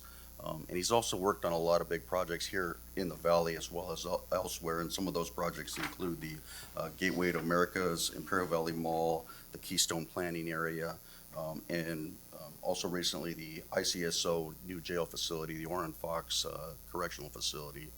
He was involved with that project also. So a lot of projects. He still does work here in the valley with other clients. Thank you. And we do have him on the line if there's any specific questions for him. Unfortunately, he is traveling tonight, so he's not here in person, but we do have him. Thank you very much. Are there any questions from council? I know this expense will be paid for by, will be reimbursed by the developer, and the city, will not have an expense from this. Thank you. That was my only comment. Yeah, so is there any further questions or comments on this item? If not, is there a motion? I'd like to make a motion to approve item 5D. There's a motion. Is there a second to approve the item? Second? All right, there's a second with a slight delay. We'll note that in the record. All right, so motion and a second. Any further discussion? All those in favor, please say aye. Aye. Any opposed? Motion carries. Thank you very much. Mr. Thomas Garcia. Good to see you, Assistant to the City Tom. Manager. Oh, that was Tommy's first presentation, right? No. Was that the first one? No? No. Oh. He hasn't been paying attention, brother. You come up here and everything, and it's like, Oh, come so on, sorry. I got used to it. I know, right? All right, next item is 5E, potential action to approve training request for city staff. Chief Jimmy Duran, Commander Jonathan Blackstone, Administrative Agent Diana Diaz to attend California Gun Laws and Concealed Weapons Coordinator Conference presented by Chief Jimmy Duran, Chief of Police here. Once again, good evening, members of the council, public and staff. We are requesting to attend the CCW conference. That's a Concealed Weapons Carry Conference up in the Sacramento area. As you know, we started our program last year. We are up to a slow start, but then again, there's a lot of new rules, new regulations that started changing last year towards the end. So we're making sure that we continue to provide this service. It's a new service for our city, for our residents, which I believe, they deserve. They deserve any type of service that we can provide. I'm hoping that you would approve our travel to the Sacramento area. And again, there's a lot of new laws that have changed. We just started the program. So we want to make sure that we do it the right way, and to ensure that happens, of course, we need to get the information from the people that really have a lot of input into the state, which is Sonoma County. Sonoma County Sheriff's Office are pretty much the experts in this matter, and that's what we're hoping to approve. Again, travel is beyond 500 miles, so we're hoping that you would approve that. And this would be paid with our current travel and training fund in the amount of $3,970.14. Thank you, Chief. Is there a motion to I'll approve the motion item? to approve. I'll second. There's a motion and a second. All those in favor, please say aye. Aye. Any opposed? Motion carries. Thank you, Chief. Thank you. Good luck. Thank you. Have fun. Next item on the agenda is 5G, discuss and approve public benefit signage area as proposed by staff that would allow 4 digital signs in the city's downtown plaza area, police department, city hall, the Chamber of Commerce, and the Brawley Playhouse Theater, presented by Andrea Montaño, Assistant Planner. Quick question, Mr. Mayor, before, I'm sorry. Sure. Us pulling item 5F, maybe city manager can answer. Does it affect item 5G? I do not believe so. That's why we left it on. So that's, Okay. yeah. Good afternoon, Mayor, council members. So we brought us an item up for so you guys can give us guidance as to what direction you guys wanted to go to as it relates to public to digital signs in the downtown area. The directive was to explore allowing digital signs to everyone by right, trying to see what that was going to look like. You will see in the backup, I kind of did a simulation of what it could look like if the signs were allowed by right. My Staff's recommendation is still to do a public benefit signage area because it really does not fit into the character of what the downtown specific plan is going to look like. If that is not the direction that council is wanting to go to, the method to approve signs in general would be a conditional use permit, which can be expensive depending on what route you wanted to go. So planning director's conditional use permit is $1,000. Planning commission conditional use permit is $2,000. What people apply for when they're paying for conditional use permits is the process to get them done, not so much for the actual conditional use permit. So if someone, let's say we wanted to go the $2,000 route, they could go through the whole process. We determine it's a no, and it gets denied. I mean, they still have the option for it to come Before to council, but then that would be $2,200 that someone's paid for a digital sign. So I don't know if that's really Sure. the most effective route. So option 4 would just be to not allow them. In trying to figure out what other cities have done, I looked up downtown specific plans in California. 3 of them I did find that do not allow digital signs at all. One of them did not allow digital signs, but they did have one approved that they have for their own use in a. Give me 1 second. Sure. So some cities do allow it, some don't. No. Right. I searched the first 5 that I searched did not allow them Okay. by right. So I stopped looking because I did not really think that we were going to be able to find more because they were all kind of mirroring the same thing. Understood. That's definitely something that if you guys wanted me to pull some more, I could definitely do. I just don't know that we're going to find a different. We're going to be successful there. So your proposal is just to carve an area out just for a public benefit, and that would maybe solve the issue. So they don't have to go through the process and go through the conditional use permit process where they may be denied, and it would be like $1,000 or $2,000, and then ultimately maybe coming to council. So Right. Yeah. So that's just what made more sense to me. The one that did allow and that did not allow build these types of billboard digital signs was the city of Morgan Hill. They do not allow them by right. They only had one sign that they would allow, and it was for their community center area where they have things like plays or outdoor recreational areas. So they use their sign to publicize the city events. Okay.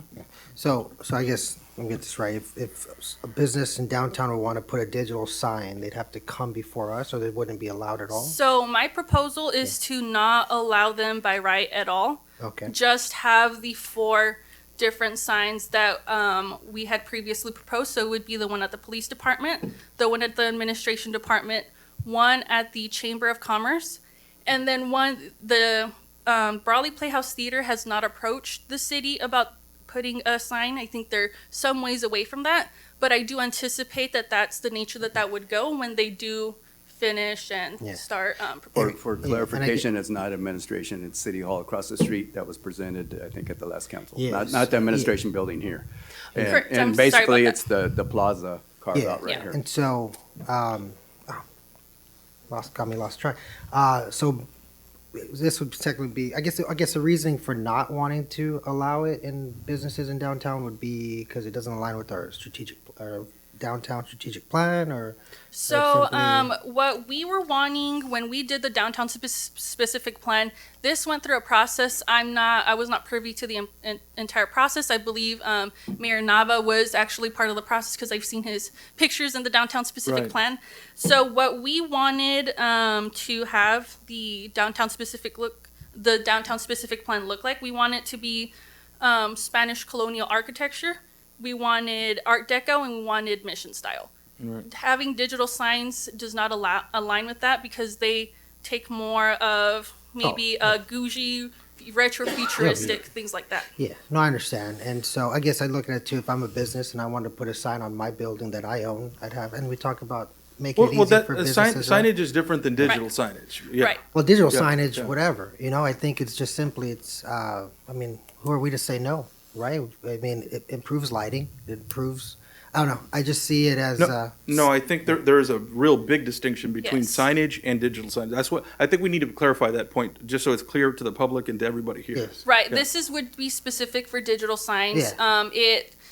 You could have, it could be if you have allow everyone, especially in that small corridor, you could have one digital sign have green letters, another one have red, another one yeah, have yellow. and it's their prerogative as a business, I guess. But right? in my opinion, it does not meet with what we have previously said that we wanted to, the downtown specific plan to look like. I think that also aligns with the other downtown specific plans that I did look into. That may be the reasons why they were not allowed there. I would definitely think if the direction of council was to allow them by right in the entire downtown specific plan, we would eventually need to revisit the downtown specific plan and see, are we wanting to completely change the vision? Right. And I think there is a very big distinction with respect to digital signage and just, even if it's lit signage, it's just very Yeah, different. I guess You can too, still have yeah. your business and you can still have, your signage out there. It's just, when they're referring to digital signage, they're talking about like a scrolling sign. Right. Yeah, Like, I mean, where it's like a sign with a lights, picture. right? A sign No, with not lights. necessarily, not a sign with lights. No, yeah. That is not, no, Digital. that's Yeah. lit signage, that's very Right. different, so. No, very I different. mean, I do have, I agree with both, somewhere in the middle, right? I agree with Gil, with Councilmember Revelar that, it's their business, right? But we also don't have that downtown specific plan, and obviously it wouldn't fit in. But I do have a problem with us already lobbying for the Playhouse when we're basically saying we're banning everybody else, but we're already lobbying for this specific place, who has the potential to monetize their obviously their advertisement on that. So, if we're gonna move forward, let it be on city facilities. I do know that the chamber has also asked about this. They want to do that, to help with their membership and whatnot. So either we limit it to just city or we open it to everybody, because I think it'd be unfair that we allow a nonprofit to do it, and not allow the others. So I'm just curious of why. Right, and I know when I was doing this whole item, Tyler would ask me, hey, how's this item going? And it was really hard to kind of bring a plan forward that would kind of fit with everything, because it's not really something that, for starters, other cities have kind of allowed, and it really doesn't. It's a hard thing to try to even bring samples, because Yeah, when I was even trying to look for samples, they didn't exist. So the sample that you guys have is very ugly because it doesn't exist. Well, it'd probably look ugly anyways in real life. Have you been a lot of downtowns? Have you been a lot of downtowns in our state? I guess, and going back to, I'm sorry. No, go ahead. Councilmember or Mayor Pro Tem Castro said, if we even were to allow any building, I mean, how many really? Right? It's not, I don't think we'd get like an inflow if we just see digital signs. I think it'd still be very limited. I think it'd still be not too many. I mean, I don't think it's a big market. think we do need to be careful, and I respect that. It's just that we already have one downtown business with a digital sign that was, I'm sure it wasn't approved, it was just installed, and so there is that. But I think it's just one of those items where we do have to be very careful. I understand that our desire is to help business and move it forward, and I'm a pro advocate for business all the time. But we do have to be careful, just because I know we've run into situations. Look at the circumstances right now with the 805. It wasn't maybe fully considered, like the times and those. I'm not saying it's a mistake. I'm just saying that now, considering the complaints that we received today, whether it's a fully outdoor venue as opposed to some others that are not fully outdoors, I mean, we're considering those things too. So when we make choices, it can have an impact that we're not necessarily considering, whether it's safety or other things. So, Right, anyway. and I know my reasoning behind the 4 public signs that I selected to be part of it. We can definitely, move those around. I think that the R2 signs, and the reason why I did put them in public benefit, I think the chamber and the Brawley Playhouse Theater, when it does get to the point where it opens up, they're going to be quasi-public, where they're going to be hosting a lot of community events. I think that the chamber brings in a different avenue, because they could focus also on businesses. Obviously, they're going to focus on their membership, but they would also allow for their businesses to maybe advertise on there. I don't know all the logistics behind how they're going to use their sign, but I think it makes sense where we can focus on city things that we can publish, and they would take a little bit more of the business side for their membership. The Chamber of Commerce. And for the record, the Brawley Theater has not No. requested this. This was just staff recommendation that potentially when that's open, kind of like a four-corner Yeah, type I thing. think, are we looking for direction, more or less? We're For looking- approval of the Public public benefit approval signage of- Yeah. area. I'm mean, just, every business is a public I'm not business. comfortable with just banning it altogether on these folks, and then, like I said, allowing a couple of entities to. Well, it's not allowed now. Right. You know, so it's. Like allowing Right. It has to go through a conditional It's a use permit C- it's a process. CUP I think I would prefer to see that, including the chamber and the playhouse, come through the CUP process. The city obviously do what it has to do, right, and allow that for others. I just don't see how it's like I get it, I totally get it, and I respect the work that's been done here previously, way before I came along, right, to develop a downtown specific plan, to make it look a certain way, right, and when it's coming alive, it's finally waking up. We don't want it to look like Fremont Street, right? That's not what it's supposed to look like. But I do have a problem with us just saying, no, you're not allowed. And currently, they're not allowed, but we're going to allow a couple of entities, but you're not allowed. To me, that just doesn't seem fair or balanced in any way. Well, they still would be allowed. They'd still have to go through that process. you Yeah, know, and okay. So they would be allowed. It's not like So when you it's say still, by right. it's still, well, by right means you could do it, right? Right. And so, right now, if you need to go through a conditional use permit process, you still need to go through it. Okay. It doesn't necessarily mean it's gonna be approved, but generally speaking, Yeah. if things are going to, you know, if it falls within certain parameters, it's going to be. Yeah, I think I misunderstood then. What I understood is that you're proposing that we don't allow it even through the CUP process. No, so what I'm proposing was to just establish the public A carve benefit out. signage area, okay, which public. is those 4 signs that or whatever signs you guys wanted to include. The other 2 options, the reason why I was hesitant on recommending our staff's recommendation to be the conditional use permit is because they are very expensive, and it's not a guaranteed process that you will actually get it, because it's all gonna depend on the process, who, did planning type of commission. signage Right, and- the type of uh-huh. signage did planning commission actually think that was gonna be in the best interest, and I really didn't want to recommend something that would cost a potential business owner $1,000 to $2,000 that may not even be approved. But Yeah. I do propose, if the route of the council is to go through the conditional use permit, it would go first to, instead of normally it would go to the development review committee, we would have it go to the public safety committee, which involves PD, public works, building, planning, so that they can give the recommendation to either the planning director, if we choose to go the route of the planning director's conditional use permit, or going the route to for planning commission. Yeah, so we could, I guess, go forward with staff's recommendation, could create the public signage area, but then we could also, I guess, tack on allow digital signs via planning director conditional use permit, correct? Can we do both? Well, yes, and Yeah. that's already, Yeah. that's already Yeah. a natural part Okay, of. I guess going forward too, then a fee of $1,000, like what's the justification for non-refundable fee of $1,000? And a traffic safety committee, then a public hearing.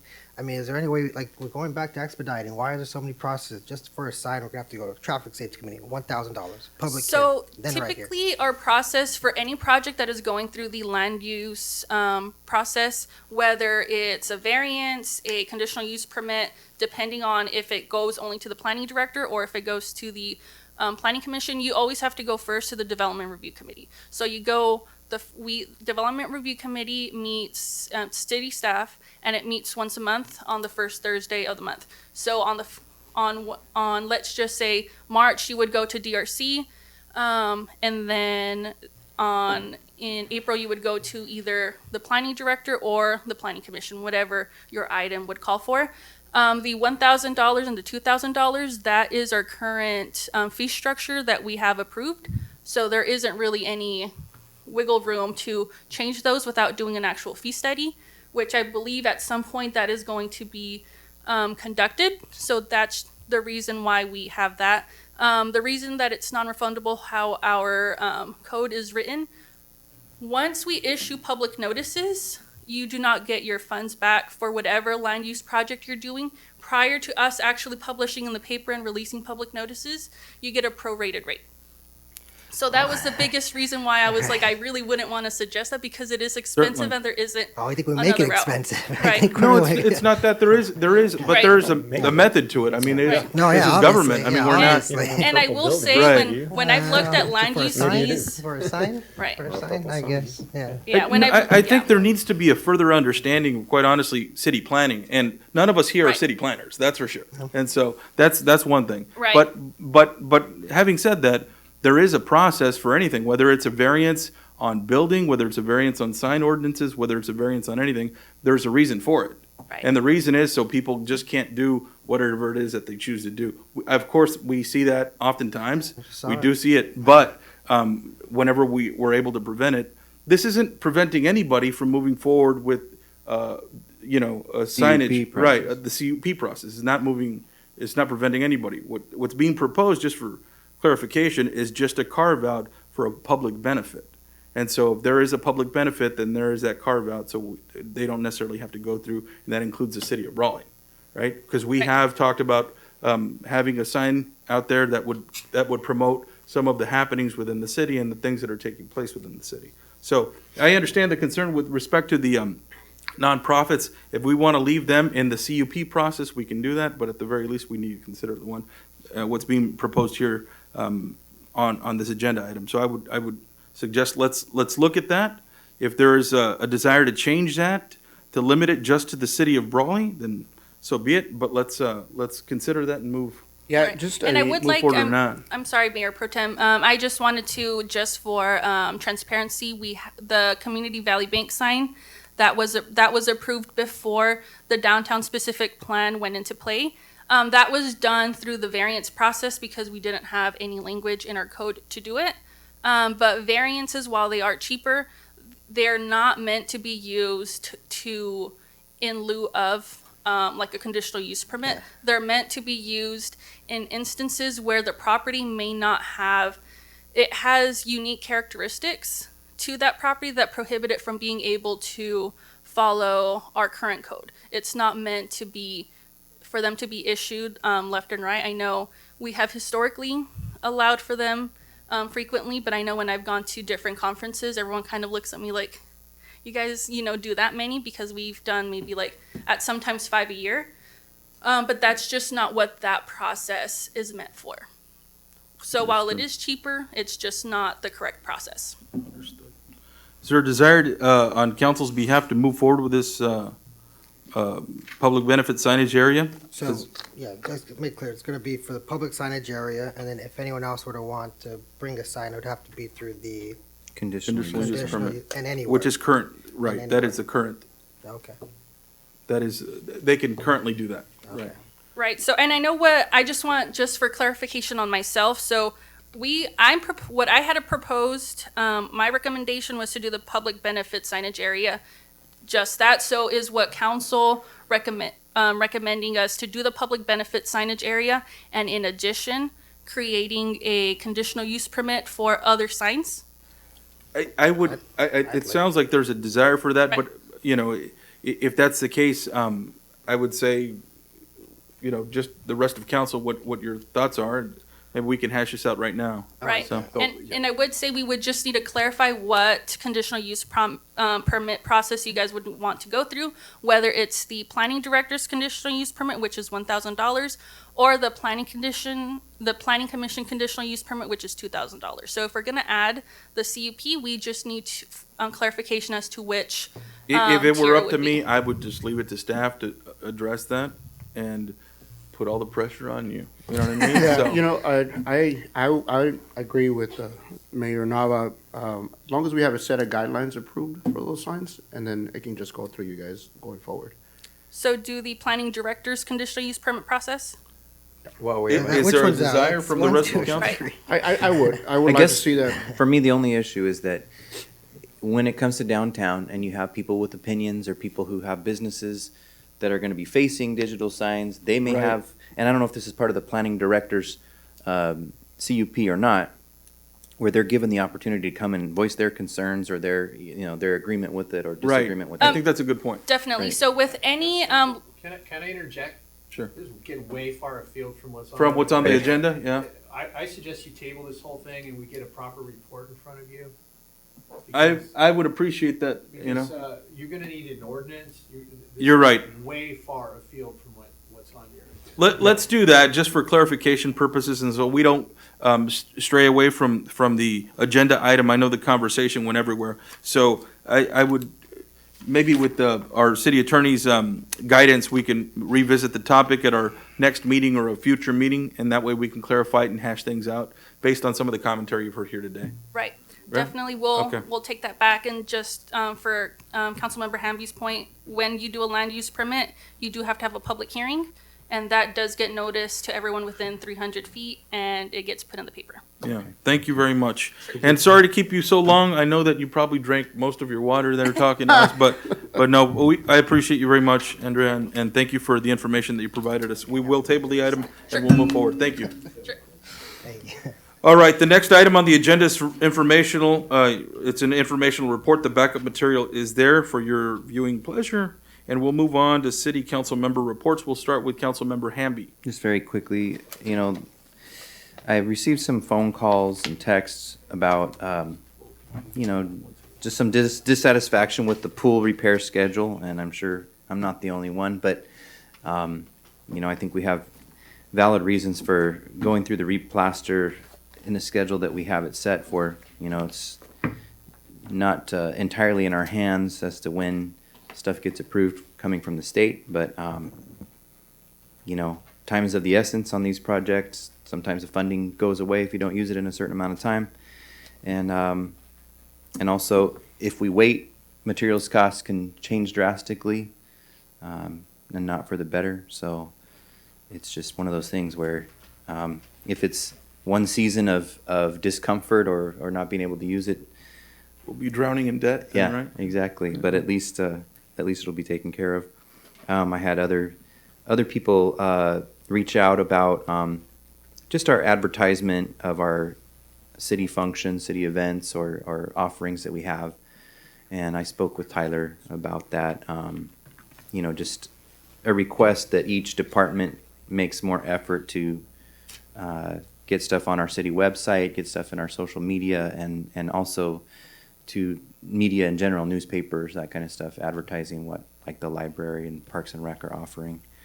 If I could interrupt there and just add something, I think you're onto something. We've talked about it before, but maybe having, and we have partially an item online, but maybe just having like our city calendar, like online, where like Monday this is happening, Tuesday this is happening, that kind of thing. Yeah. I know the chamber has their own thing, but something real specific That's to a us, I great think it would idea. be something. Even like the tree planting event could have been Yep. announced there. We can have had, just other things. I think it's really important. And I know from all that- departments, So. Yeah, and I know that Parks and Rec has got, a new program that they're implementing where things can be scheduled, practices and games can be scheduled online. And I think that's great because we've been needing to do that for, a decade at least. So we are, slowly but surely marching into the 21st century with our technology. But yeah, that's a request that's been made that we just make more effort to get the word out there as to what we offer in comparison to other cities that, City of El Centro and Calexico and Imperial that do a pretty good job of getting their events, library, Parks and Rec events, into the newspaper and other media. They have much larger budgets and much that's larger true. staff members. That's I mean, true. that is true. Sure. The comment from our city manager. Those are all good, and we, in the very near future, what staff is gonna be presenting an upgrade, potentially, we've got 3 vendors, Mondo, that we're researching to do all that you're saying, and it is true, it is a need that we need to. Great. And part of that is upgrading our website capabilities. Yeah. And we're right in the middle of that Okay. right now, so. Very good to hear. I got to attend a tree planting with Mayor Nava this past weekend. That was good to get to dig holes, and well, the holes were mostly dug, but we set the trees in the holes and backfilled and took pictures. It was good. It was fun. It was fun. There was some community participation as well, not just city staff and council, but it was good to see members of the neighborhood around Alistair Rupart come and help us out, put in some vested interest into their neighborhood there. And I got to attend the ribbon cutting for Dr. Vo's new facility at the old Union Bank building. So it was good to get that building back in operation instead of having it sit vacant. And it was a nice ceremony, very well attended. So that's it for my report. Thank you very much, and thanks for bringing up those comments. Appreciate it. Next, we'll hear from Councilmember Revelar. Thank you. And now the part where I get to share about all the events I attended over this past. No, I'm just kidding. I did attend them. I will say I did attend the Future of Healthcare Summit. This hospital situation, I know, but I think it's one of the biggest things that happened in our valley in a long time. I know we can throw up our hands and say healthcare is complex, it's happening everywhere, but that's not a strategy I want to take up. Having a hospital at risk of closing or even downsizing is not right for the people of our community. I hope no one gets offended at this, but I'm including myself. I think a majority of us politicians, we can afford to go elsewhere to seek treatment, be it Palm Desert, San Diego, Yuma. But so many can't, and this whole situation affects them. And I say this as a former employee of the Area Agency on Aging and seeing how many homebound seniors on fixed incomes having to decide to spend money on food or medication. As a former school board member, where some of our schools in our own town had 9 out of 10 kids socioeconomically disadvantaged in some way. I know we're limited in what we can do. I know financially there's very little that we can do to help the situation in El Centro, but the very least show our support, make some noise, and get the attention of the powers that be to help us do something. But I don't like the direction this is going. And I know we can say this is El Centro's problem or PMH, but speaking with first responders and law enforcement and fire departments in our town and across our valley, this is going to impact our entire region's ambulance service, response times, and so on. So I do want to give my respect and commend our city manager, Mr. Salcido, for also been seeing him, whether meetings or keeping up to date, because I think you understand the impacts this will have. And so thank you for that. Thank you as from a member of the public and as a representative of our city. A few days after the last meeting, I was elected by council members across our 7 valley cities as the Southern California Association of Governments regional delegate. I do want to clarify, I'm not the Brawley delegate. That's our very own mayor. The regional delegate is it's not equivalent. No, just kidding.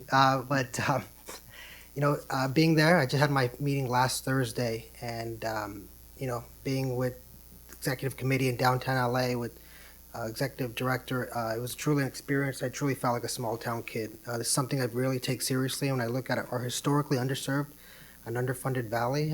Our valley has been, despite the tireless efforts of those that had come before me.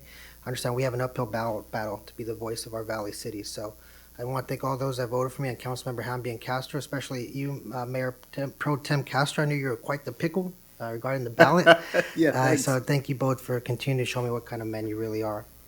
I do want to commend, we just met him I was fortunate enough to meet Officer Magana just a few weeks ago as I took part in the point-in-time homeless count in our city.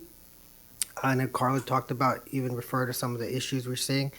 And just in West, so we woke up in early morning and we covered West Side Brawley, and we counted 30 homeless individuals on the west side of Brawley. This is not a one side or not issue. This is this affects our entire city, and that's an undercount.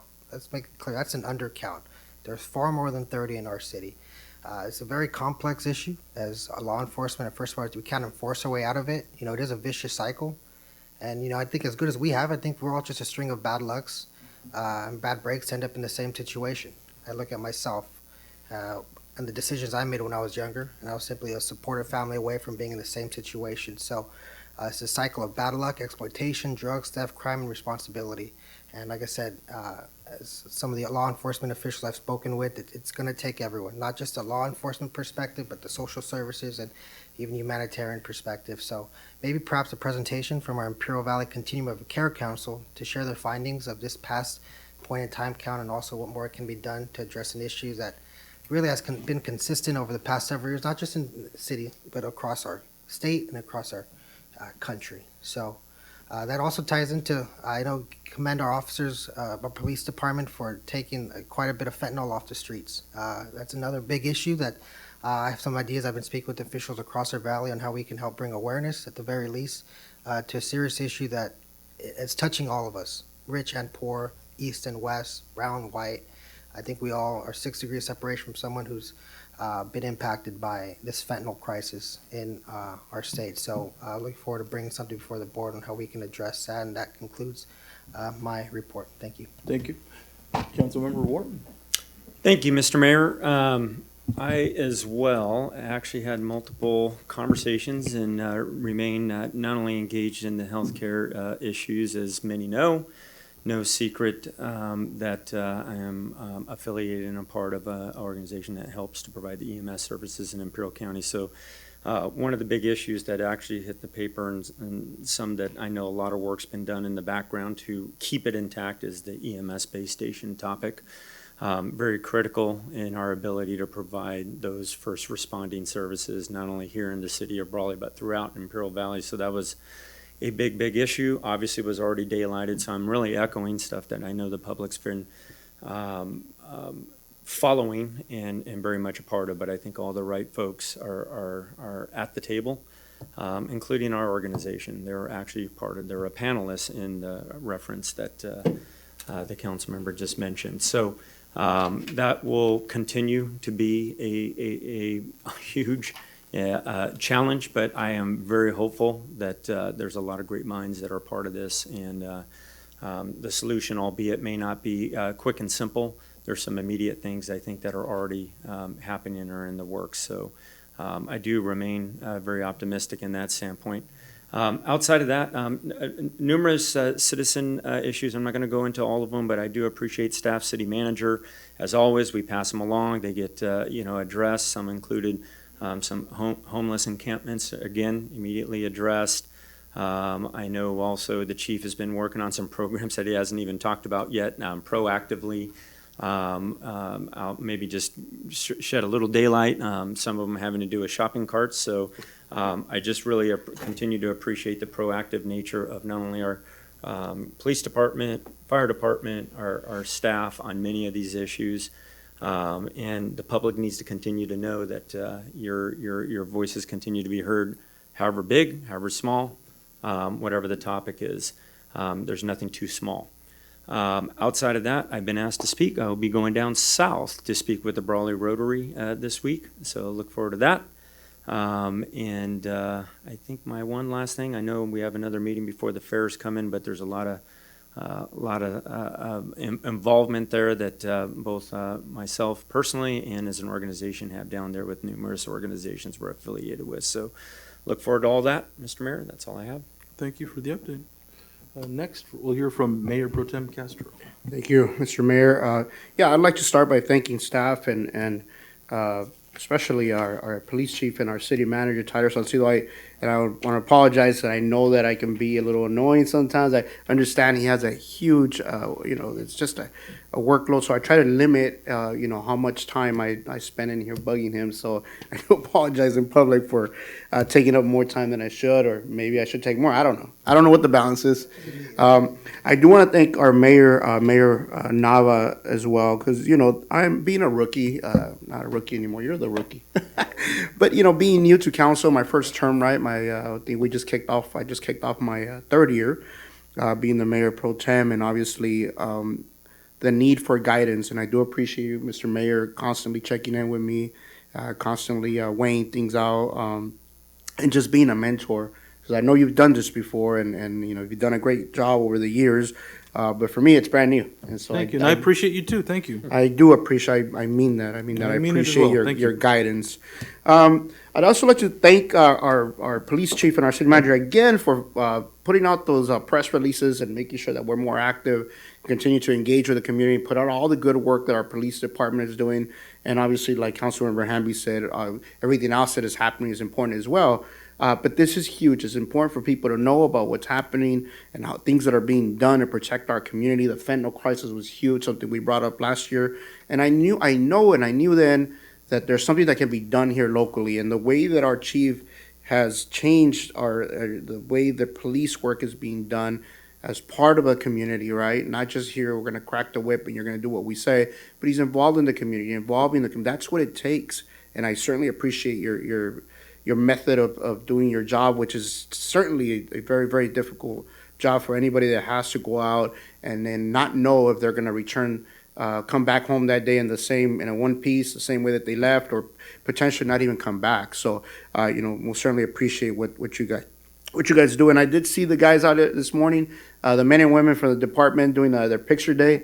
I was wondering what was going on. I thought you guys were doing like a swimsuit calendar or something like that. I was like, man, he's going way out there with this fundraising effort. So Did you stop to check? Or I did.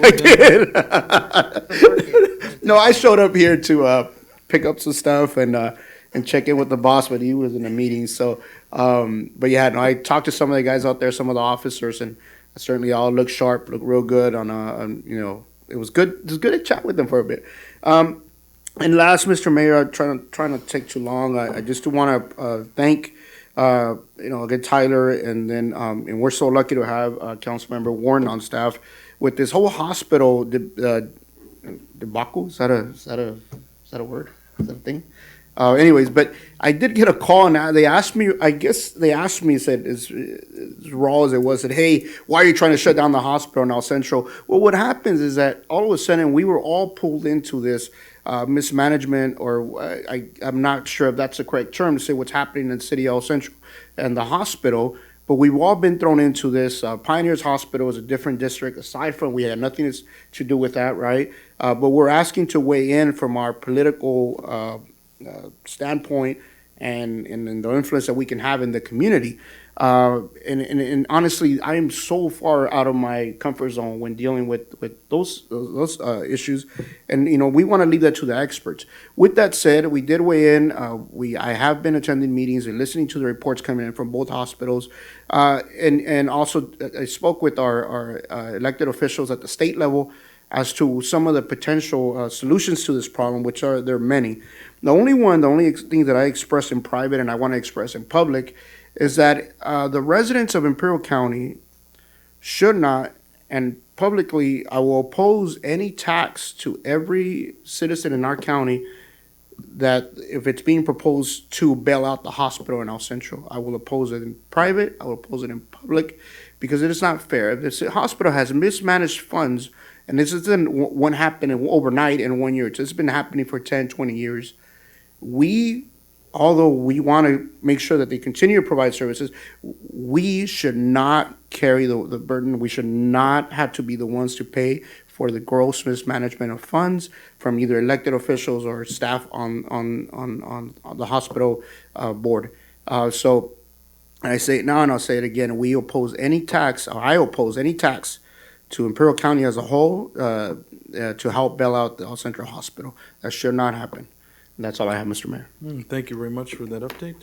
I do want to start just by thanking staff. I know I interact with many of you throughout the course of the day, and I do appreciate the work that you're doing. There's a lot going on within the city of Brawley, not just, I know obviously the hospital's an item that's of concern for everybody, but, we got to keep in mind that the city never sleeps.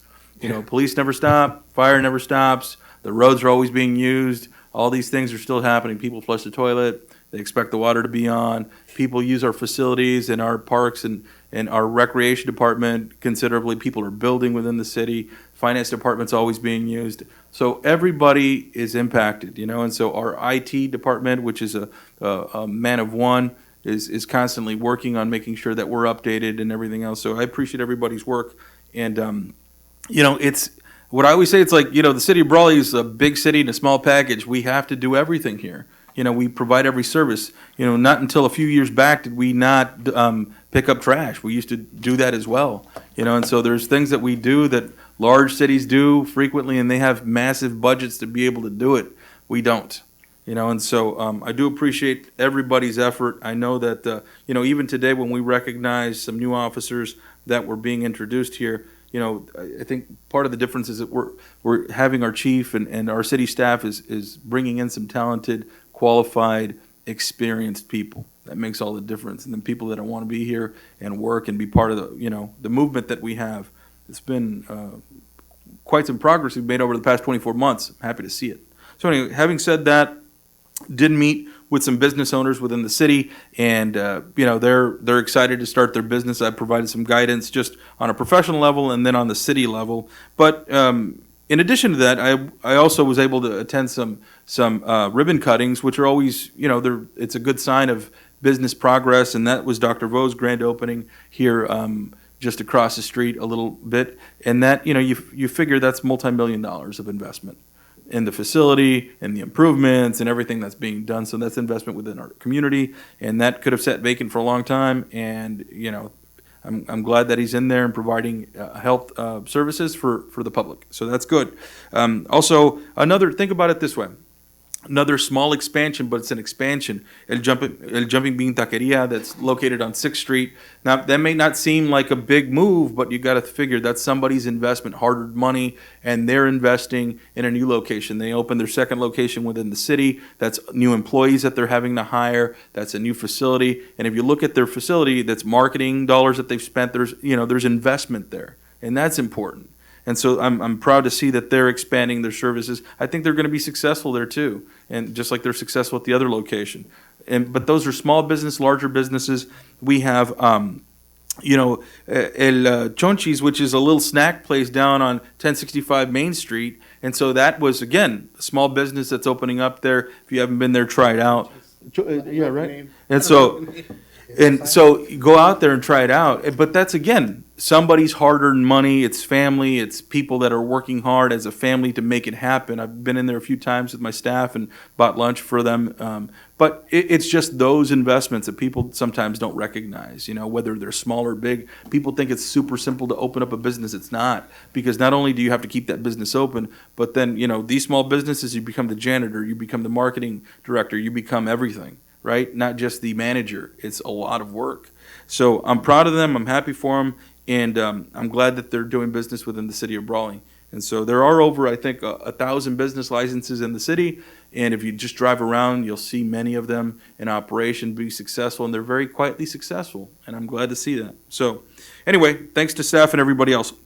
Also attended the tree planting event along with Councilmember Hamby. And that I do want to thank City of El Centro. They are the organization that is responsible for managing the project, and then there was some grants that funded that tree planting event. I've had the honor and privilege of planting some trees over at Hinojosa Park, and then now at Alice Giroux, along with Councilmember Hamby and others in the past. So that's great. Trees are beautiful, nice improvement to our community. And, I think, quite frankly, we had some people from the public that really appreciated that, and that makes me happy as well. And the park looks it's an improvement. I was happy to see that the brisket cook-off, in association with the Chamber of Commerce, was successful. They had a lot of people downtown, and, people were out there enjoying that event. Let's see. I was invited to a monthly breakfast meeting with our supervisor, Ryan Kelly, former council member, former mayor of the city of Brawley. Unfortunately, I wasn't able to make that breakfast, but I did commit to making it in the future. It's going to be monthly, just getting some perspective on county events and things that are happening within our community. And so a lot going on, just me personally, professionally, and moving forward. As I mentioned last time, it's been a challenging year for a lot of people, myself included. There's a lot of work going on, not just as an elected official, but just privately, a lot of work. And so, I'm just still very proud to be part of this team. I'm happy that we're moving forward, and I'm glad the public's coming out here to voice their concerns and their opinions. One last time, I do want to thank staff. You guys, if it wasn't for you, quite frankly, my job would be much more difficult, and I really do appreciate what you do. I try to work very hard every day, whether that's outside and doing construction work or being in the office or whatever it is. I appreciate what you're doing. I work alongside, sometimes with Councilmember Hamby. This guy's a hardworking man. I'll tell you that much. I've worked with him, and he works very, very hard. And so I do appreciate the effort that he makes, and everybody else. So thank you all. Tyler, thank you very much for always being out there as well. I know he's been participating at these ribbon cuttings, and do appreciate it, and Bill and everybody else. So thank you all very much. And we'll move on. So next is our city attorney report. So very briefly, the state of emergency in the state of California is supposed to end at the end of the month. Yeah. And if that occurs, that means our ability to have relaxed Brown Act rules is going to be curtailed drastically. Council members will be allowed to appear remotely under certain circumstances and very limited. We can still have consultants appear remotely, we can still broadcast it out for the public, take public comments and stuff like that, but things are likely to change. The other thing that's, if the state is declaring that the emergency is over, we declared an emergency too. And the law requires us to declare the emergency over at the earliest opportunity, which I think was about 2.5 years ago. But that's my opinion. But it definitely needs to be rescinded. So that needs to come up probably this month. I did get a notice from Southern California Association of Governments with respect to ending the remote participation, and they will allow it, but you got to give them 10 days notice in advance, and you have to post your address where you're going to be at on the agenda. So, you know, you're able to do it, but. Yeah. And there has to be a reason. You have to have a contagious disease, Right. child care problem. Right. And you're Bad hair limited. day for me or no? That won't count, no? Maybe. Maybe. I Depending don't on how bad. Could see, all right. Well, thank you. Anything else there? No, that's it. Thank you. All right, everybody, thank you all very much. We're going to go into closed session immediately so we can get out of here. Thank you all very much.